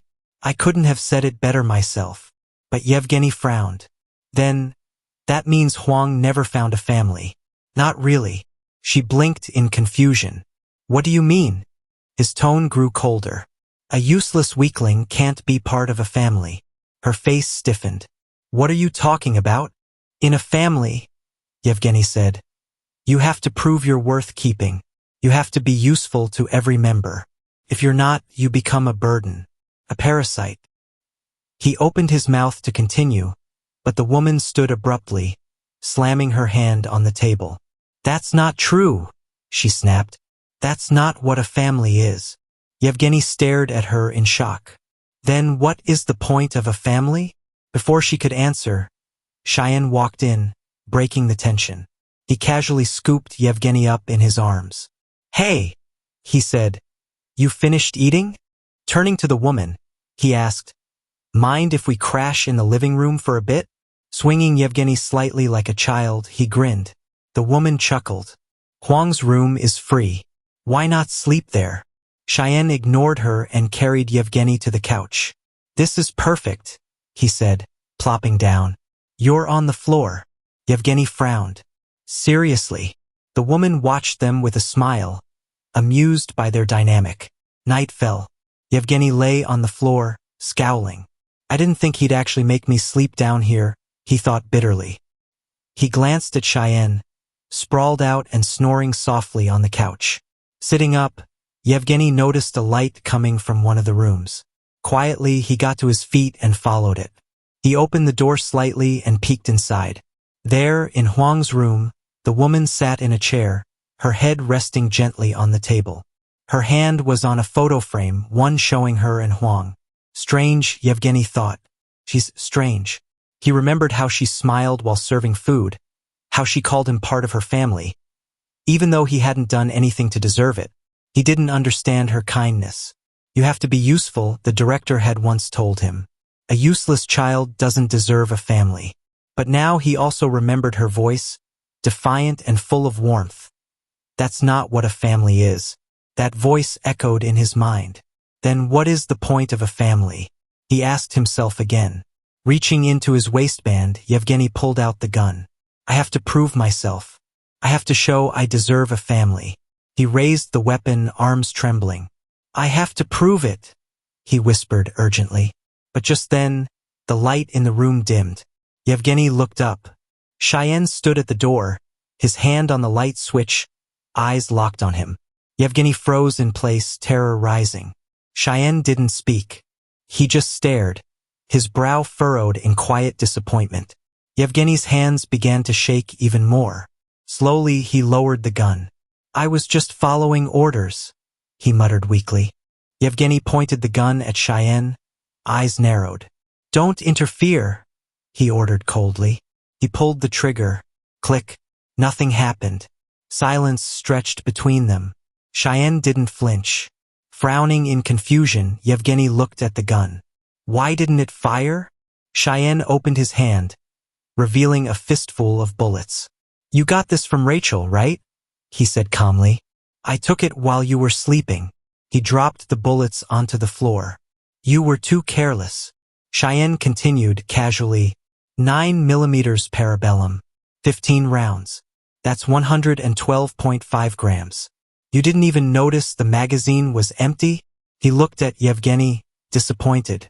You're really just an amateur, huh? Yevgeny's expression darkened. He cursed, jaw clenched. With a flash of movement, he pulled a knife and lunged at Cheyenne. But Cheyenne dodged easily, caught his wrist, and slammed him back into the door. Yevgeny growled in frustration and slammed the handle down.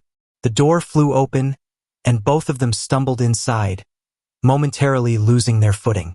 Inside, Huang's mother remained asleep at the table, unaware. Cheyenne noticed her and quickly raised a finger to his lips. "Shoo! Calm down," he whispered. "Just for a second, okay?"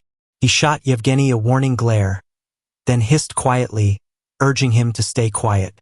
Yevgeny glanced at the sleeping woman, then suddenly bolted toward her. "You little!" Cheyenne hissed. He chased after him, grabbing a tie from a nearby hanger as he ran.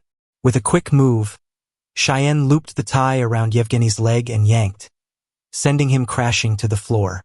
Yevgeny turned, glaring, and slashed the tie with his knife. Cheyenne frowned, watching him rise. Yevgeny muttered his name. He looked different now, fierce, determined, dangerous. Then, suddenly, Yevgeny leapt onto the bed, using the mattress as a springboard to launch himself higher. Mid-air, he swung the knife downward, aiming for Cheyenne. But Cheyenne was ready. He caught Yevgeny's wrist with the remaining piece of the tie, twisted it, and with a sharp motion, flung him aside. Yevgeny landed on his feet, teeth clenched. "What's wrong with you?" he snapped. "Are you going easy on me?" He charged again, shouting, "Fight me seriously." Cheyenne stepped aside effortlessly and disarmed him with a flick of the wrist. Holding one of the knives, he replied evenly, "All right, you asked for it." Yevgeny's eyes widened in shock. Cheyenne had taken the blade so easily.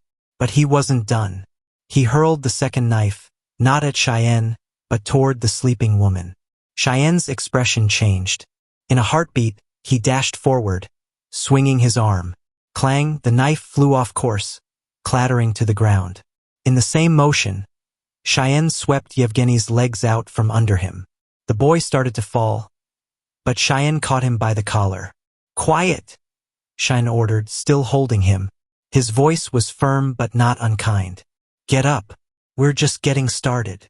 Yevgeny looked up, eyes wide, his breath caught. "Is this the Cheyenne from the dead mansion?" he thought. Still stunned, he didn't move. "Get up," Cheyenne repeated. "Your moves are too predictable." But before Yevgeny could respond, something struck Cheyenne hard on the head. Whack! He winced and closed his eyes. A rolled-up notebook had hit him. It was Huang's mother, standing behind them, arms crossed, frowning. "What do you two think you're doing?" Cheyenne quickly let go of Yevgeny.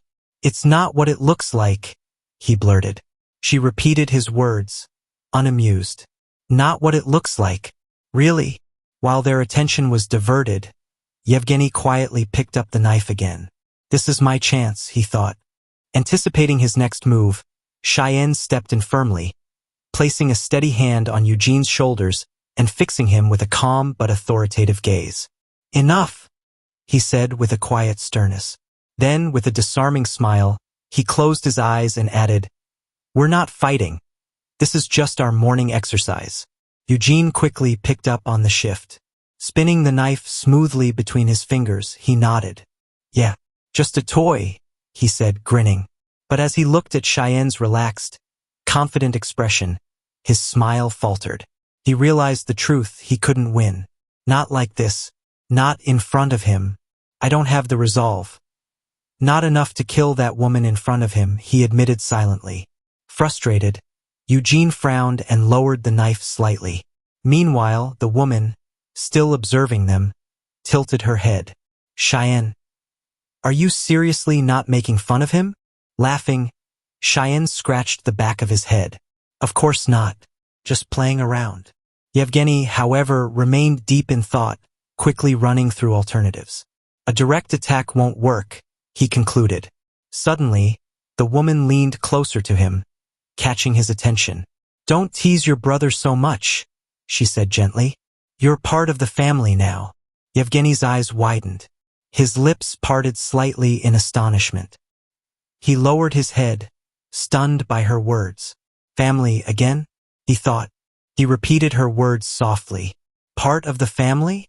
The woman smiled warmly and placed a hand on his head, her voice full of kindness. Of course, we eat together, sleep under the same roof. That makes us practically family, doesn't it? He stayed still, eyes downcast, overwhelmed. Cheyenne watched silently, his gaze sharp but unreadable. Just then, the doorbell rang. The woman stood, startled. Who could that be this early? She walked out into the hallway and opened the door, calling out, "Hello? Who's there?" A young woman bowed politely in greeting.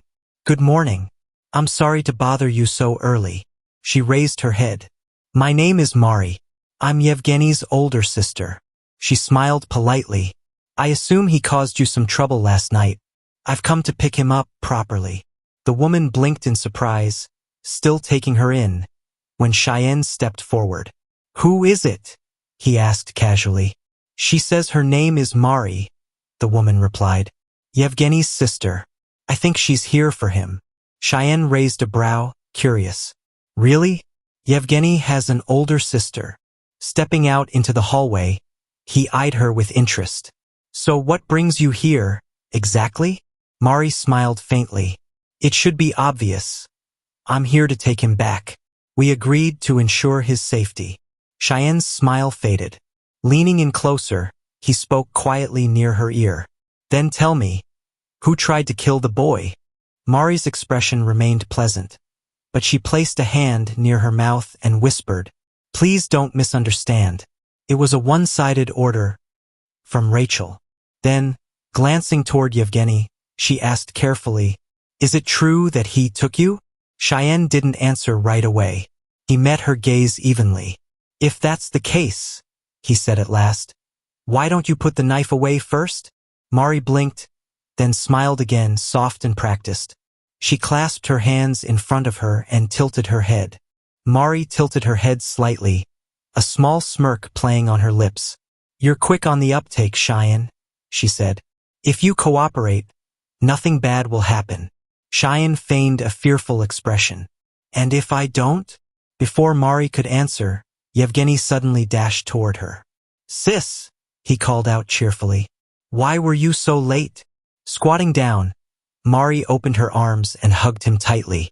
"I'm just glad to see you again," she said warmly. Cheyenne, watching the reunion, commented dryly, "They're getting along well." The woman beside him nodded in agreement, smiling at the sight.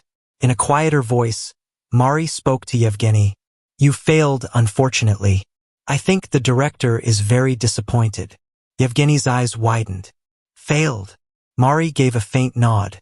"At this point, they might actually throw us out." The woman, unaware of the tension in their hushed exchange, commented brightly, "Marie and Yevgeny. Such beautiful names." Cheyenne turned to Yevgeny, giving him a serious look to draw his attention, but Yevgeny stayed locked in thought. Then he turned to Mari. "What are you talking about?" he asked flatly. "You ruined everything." Mari blinked. "Ruined?" Pulling back from her embrace, Yevgeny scowled. "You amateur. I was waiting for the right moment to win this family over." Mari stared at him, eyes widening. "You're just making excuses." "I'm not," Yevgeny snapped. "You don't understand. My plan wasn't that simple." He pointed at Cheyenne. "That man is the legendary Cheyenne from the Dead Mansion." Cheyenne, meanwhile, addressed the woman politely. "You should go to your room for now." She shook her head. "I can't. I need to talk to Yevgeny." Yevgeny kept going. "That guy's ugly, dumb, and looks like a monkey, but somehow he's really strong." Mari squinted at Cheyenne, studying him closely. "Actually, that description fits," she said with a small nod. Cheyenne sighed. "Both of you come inside. We need to talk." Then, glancing at Yevgeny, he added, "And you owe someone an apology." Mari bowed her head slightly. "Fine. I ruined the plan." Yevgeny gave her an annoyed look, but Mari only smiled and held out her hand. "Don't worry. A new plan is already in motion." She turned to him and said brightly, "That's why we should go now." Taking her hand, Yevgeny nodded in agreement. As they began to leave, Mari raised her voice. "We'll be heading out now." The woman looked disappointed. "Already?" Waving goodbye, Mari turned to Cheyenne. See you next time. Yevgeny glanced back at the woman. Let's go. But just as they stepped outside, the woman rushed to the door, calling after him. Yevgeny! He turned, startled. She smiled warmly. Come again sometime. Okay? I'll make you that omelet you like. For a moment, Yevgeny stared at her in shock. Then, looking away, a small smile crept onto his face. Okay. Cheyenne stepped into the hallway, arms crossed, leaning against the wall. The woman looked at him and smiled. Play with him again next time, will you? We'll make something tasty for you, too. Cheyenne nodded. I promise. I'll bring him. Later at school. In the principal's office, a teacher was speaking quietly. I'm sorry it took so long to inform you, he said, dabbing sweat from his forehead with a handkerchief. We had to consult the school's anti-violence committee and determine the appropriate punishment. He opened a folder. The guilty party's parents have promised compensation. The students involved will be suspended. Huang's mother gave a small nod. I understand. The principal continued. The list of the culprits is here. Would you like to see it? He handed her the folder. As she scanned the page, her eyes suddenly widened. She froze, then grabbed a photo. Why is that person on this list? The principal blinked in confusion. Who? She held up the photo with trembling hands. Why is Cheyenne's picture in here? She asked in disbelief. Sometime later, Mansion of the Dead. Inside the dark, lavish chamber, the principal stood with a stern expression. What happened? He asked coldly. Rachel stood before him with her head bowed. I'm sorry, she said quietly. I gave Eugene the order to eliminate that woman. As expected, he was useless.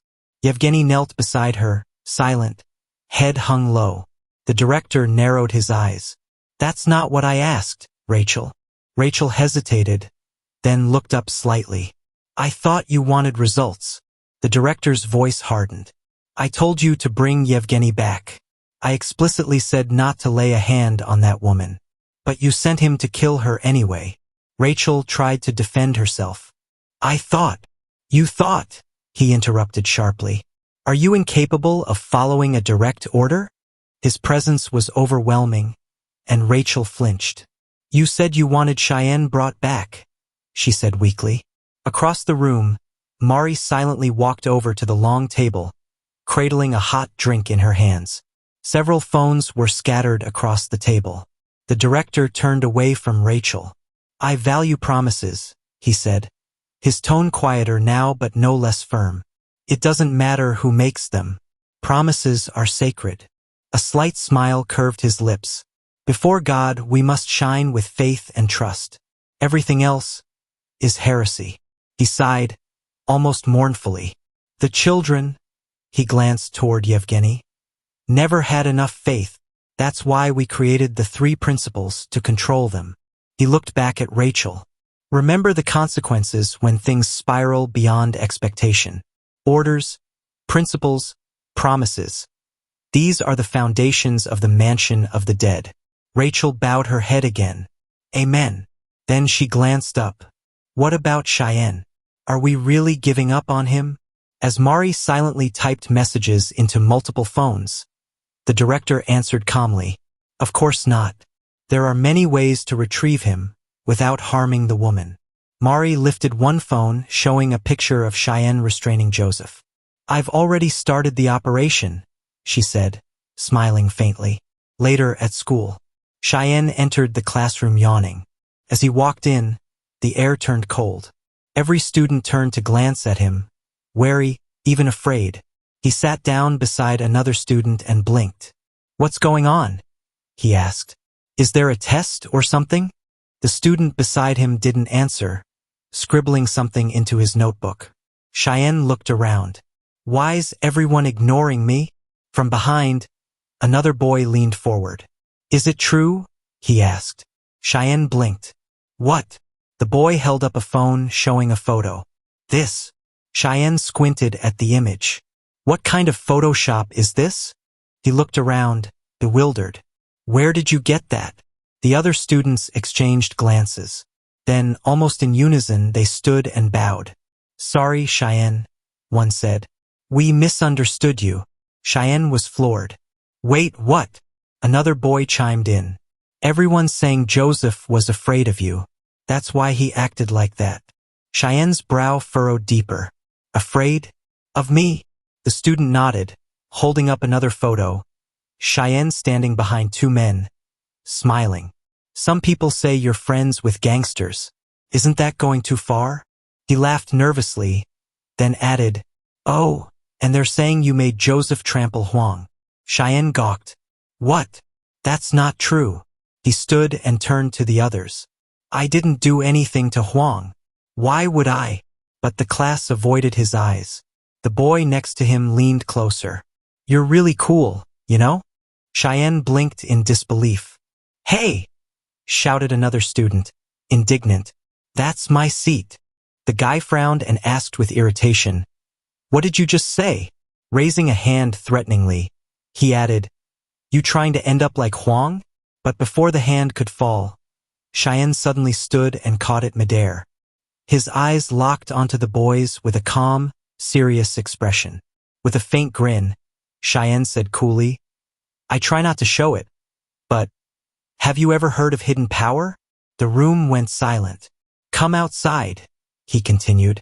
"I've got a few things to tell you." The students exchanged nervous glances as Cheyenne walked out. At the door, he paused and cast one last look back. Outside, Cheyenne leaned on an overturned crate, scrolling through the photos on his phone. "This picture really showed up in the group chat this morning?" he asked. The boy beside him nodded. "Yep, that's the one." Reading through the messages, Cheyenne narrowed his eyes. "So someone just posted it and left?" "Yeah. And after that, everyone who said anything about it left the group too." Cheyenne's brows furrowed. "It's them, the mansion of the dead. They leaked this. But why now?" He stood, frustration flashing across his face. "I've been exposed again. I just wanted to graduate quietly." He sighed and muttered, "Is there any school left that'll take me if I transfer again?" Turning to the boys, he spoke up. "Listen, I don't have time for games. I'm already focused on the adult world. I'm not here for childish pranks." The boys looked at him, puzzled. "But," Cheyenne continued, "let's keep all this under wraps. You're my team now, all right?" They blinked in surprise. "Team? You mean us?" "With you." Cheyenne nodded, and the boys exchanged excited glances. "Don't worry," one of them grinned. "Just tell us what to do." Meanwhile, across the street, Huang's mother stopped mid-step. Her eyes widened as she saw Cheyenne standing with the group of boys. "Cheyenne?" she whispered in disbelief. Her thoughts flashed back to the principal's office. "That boy? He's not like that. He's Huang's friend," she had insisted. This must be a misunderstanding. But the principal had pulled out another photo. "There's more," he'd said. "Cheyenne's well known among the students now." He had pointed to the image. "He's been seen with a student named Joseph, and frankly, he might be the one leading them." "No, that can't be," she had replied. The principal had sighed. "I've also heard his parents are hard to reach, and in my experience, children from that kind of background often go astray." He had looked her in the eye. "I'm only saying this because I care. Don't trust that boy too much." Back in the alley, Cheyenne finished his conversation with the boys and stepped away, letting out a quiet sigh. "Maybe this will calm the rumors." "A little," he murmured. He paused. Did they actually believe me that easily? He wondered. Just then, a small sound caught his attention. He turned and spotted someone peeking around the corner. "Marie?" he asked, startled. She jumped, then sheepishly stepped out. "I thought I hid well," she admitted, laughing nervously. "Guess not." Cheyenne gave her a disapproving look. "If you're going to stalk someone, ditch the coffee first," he said flatly. "That's how I caught your scent last time, in front of Hyunho's house." Marie's eyes widened. "You even noticed that?" She looked a little embarrassed. "I was worried. I guess I wasn't very subtle." Cheyenne narrowed his eyes. "What do you want, Marie?" She twirled her hair playfully. Trouble, probably. Cheyenne didn't answer. You like it, don't you? She said, mocking his earlier words. I'm not here for childish pranks. She grinned. Was that true? Cheyenne smirked, but stayed silent. I made you the biggest bully in school, she added with a wink. So? You like it? Cheyenne finally spoke, groaning in frustration. I don't want that. I'm already too popular as it is. But Mari shook her head. That's not true, she said. I'm talking about the boy's eyes, cold, indifferent. But underneath all that, there's betrayal and contempt. Cheyenne stared at her wide-eyed. Mari leaned closer. Tell me, do you like it? Cheyenne exhaled slowly, running a hand over his face. So it was you who spread that photo. Mari smirked. How'd you like it? I think it came out pretty well. Cheyenne scoffed. I was actually surprised by how bad it was. Anyone with a brain could see through it. Mari only shrugged. Maybe so, but time was short, and resources were tight. Cheyenne lowered his hand and shook his head. Lousy excuse. Was that supposed to be some kind of clickbait? He gave a half smile. But suddenly, Mari shoved her hand into her bag, and without warning, fired a shot straight through the fabric. Cheyenne's eyes widened. He threw the bag into the spot where he'd just been standing and dove to the side. Scrambling behind a nearby corner, he yelled, Are you insane? Do you and Rachel just carry guns around all the time? Mari fired again. You shouldn't even have that thing. Cheyenne shouted. You could kill someone. She smiled as she advanced. Oh, don't be so dramatic. I knew you'd dodge. That was part of the plan. Then, coldly, she added, Still, it'd be better if you were just disposed of. She stepped into the alley, gun raised, only to pause. Cheyenne had ducked around another corner, continuing to move. Mari pulled another gun from her bag, but instead of firing, she suddenly tossed it aside and approached the corner quietly.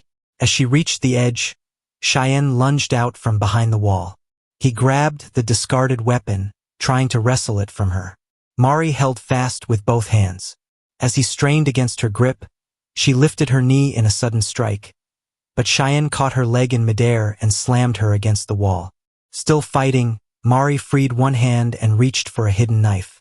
Her eyes narrowed as she drove it toward him, but Cheyenne caught her wrist just in time. The blade glanced off the wall. Cheyenne stared her down. That's it? He asked. Is that all the mansion of the dead has left? He threw the gun aside and shoved Mari to the ground. Towering over her with a clenched fist, he asked coldly, Didn't think I'd fight back, huh? Mari let out a breathless laugh. This wasn't supposed to happen. Suddenly, a voice interrupted them. What do you think you're doing? Cheyenne froze. His eyes widened in shock as he turned, and saw Huang's mother standing at the mouth of the alley. Cheyenne? She asked, horrified. What are you doing? You were Huang's friend, she continued, voice shaking. How could you? Mari remained on the ground, smiling softly.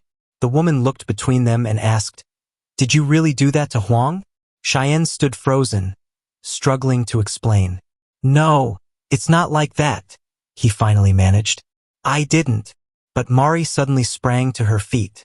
She ran toward the woman, eyes closed, body trembling, as if terrified. Help me, she whispered. I just wanted to talk to him. The woman blinked in confusion. Mari? What's going on? Cheyenne stepped forward, hand raised. Please, listen to me. Ma'am.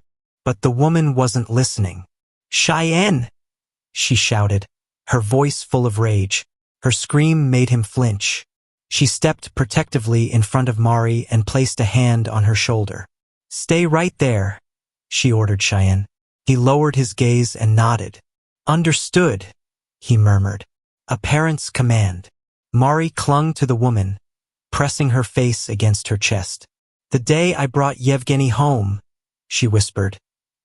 His body was covered in bruises. He never said a word. Her voice trembled. The only thing he did say was that Cheyenne was the one who did it. The woman grew more frightened with every word Mari spoke. Her mind spiraled back to that day she stopped Cheyenne and Yevgeny from fighting. Back then, Cheyenne had raised his voice, insisting it wasn't a fight, just morning exercises. He'd even explained that the weapon Yevgeny held was just a toy. Then, she remembered her conversation with the principal. His words echoed in her ears. There was evidence. Cheyenne had been seen with a mysterious figure named Joseph. Someone like that can't be trusted too easily, the principal had warned. Mari clutched her side and muttered that she was only trying to find out what happened, before letting out a pained cry. A blow had struck her. The woman instinctively stepped in front of Mari, shielding her. "Stop it!" she shouted. Cheyenne took a step forward, voice tight. "She's lying. Mari's twisting everything. None of this is true." But hidden behind the woman, Mari allowed herself a small, knowing smile. They wouldn't touch this woman, she thought. They promised. But promises leave loopholes. Cheyenne pleaded, "Please, just listen. It's all fiction. I can explain what really." But before he could finish, the woman's hand struck him across the face. The slap cracked through the alley. Cheyenne's head jerked to the side. He stood frozen, his eyes wide, and couldn't bring himself to look back at her. Mari watched intently, barely hiding the satisfaction in her eyes. Then came the words, the ones that crushed everything. "Don't call me mother," the woman said coldly. "Never again." Cheyenne's heart dropped. He stared at her in disbelief, silently begging her to take it back. But she wasn't finished. "I don't want to see you again. Ever. Don't come back." His shoulders trembled. He lowered his head. From beside her, Mari murmured under her breath, "Perfect. Just as planned." She wondered with smug curiosity what would come next. At that moment, a voice cut through the silence. "What the hell's going on now?"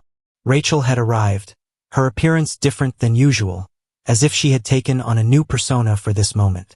She strode toward them, arms crossed, an exaggerated scowl on her face. Looking straight at Cheyenne, she added with mock irritation, "What did you mess up this time?" Cheyenne glanced at her, stunned and silent. Rachel leaned closer with a wide grin. "You've been such a naughty child," she said sweetly. "Don't worry, we'll deal with this once we're home." Cheyenne stared, eyes full of dread, but he didn't resist as she gently took his arm. Later, in a lavish room bathed in evening light, the school director sat with a wide grin. He turned to Mari. "Well done," he said, practically glowing. Then, in a theatrical gesture, he fell to his knees and lifted his eyes heavenward. "Thank you," he whispered to the gods. "Thank you for this day." Hands clasped, he bowed his head in reverence. "It all happened as planned. Thanks to you, Mari."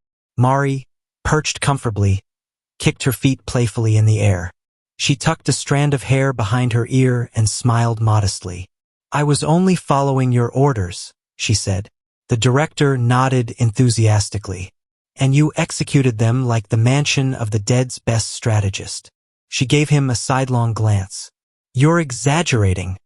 But he wasn't done. His eyes gleamed as he announced, "Cheyenne is back. Our legend has returned.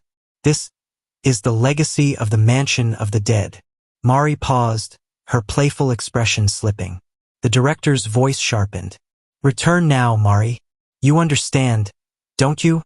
"I do," she replied softly, then ended the call.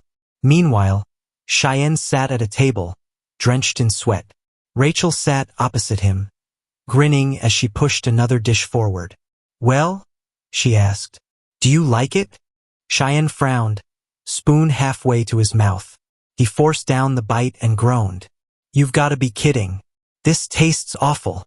Rachel laughed, pouring sauce over the next dish. "Really? But the flavors are so similar, right?" He scowled at her. "You made me eat it." "Exactly," she replied. "Mint and pineapple. It's a refined pairing." Clutching his hair, Cheyenne screamed in frustration. "This is torture." He looked down at the food in defeat, thinking bitterly that once again, He was just following orders. Finish it, Rachel said sweetly. Tears welled in his eyes as he reluctantly obeyed. The mansion of the dead has returned, he thought. Give me milk, he muttered. Suddenly, a new voice entered the room. Well, so we finally caught Cheyenne. It was Bianwu. He stepped inside with a satisfied grin. Nice place, huh? Rachel looked up. It's not bad. Not bad, Bianwu repeated with amusement. This is the most expensive penthouse in the district. And that's where our video ends. Thank you so much for watching. If you enjoyed it, don't forget to like and leave a comment down below. And of course, if you haven't subscribed yet, hit that subscribe button and the bell icon so you're updated on our next content. Until the next video, take care always.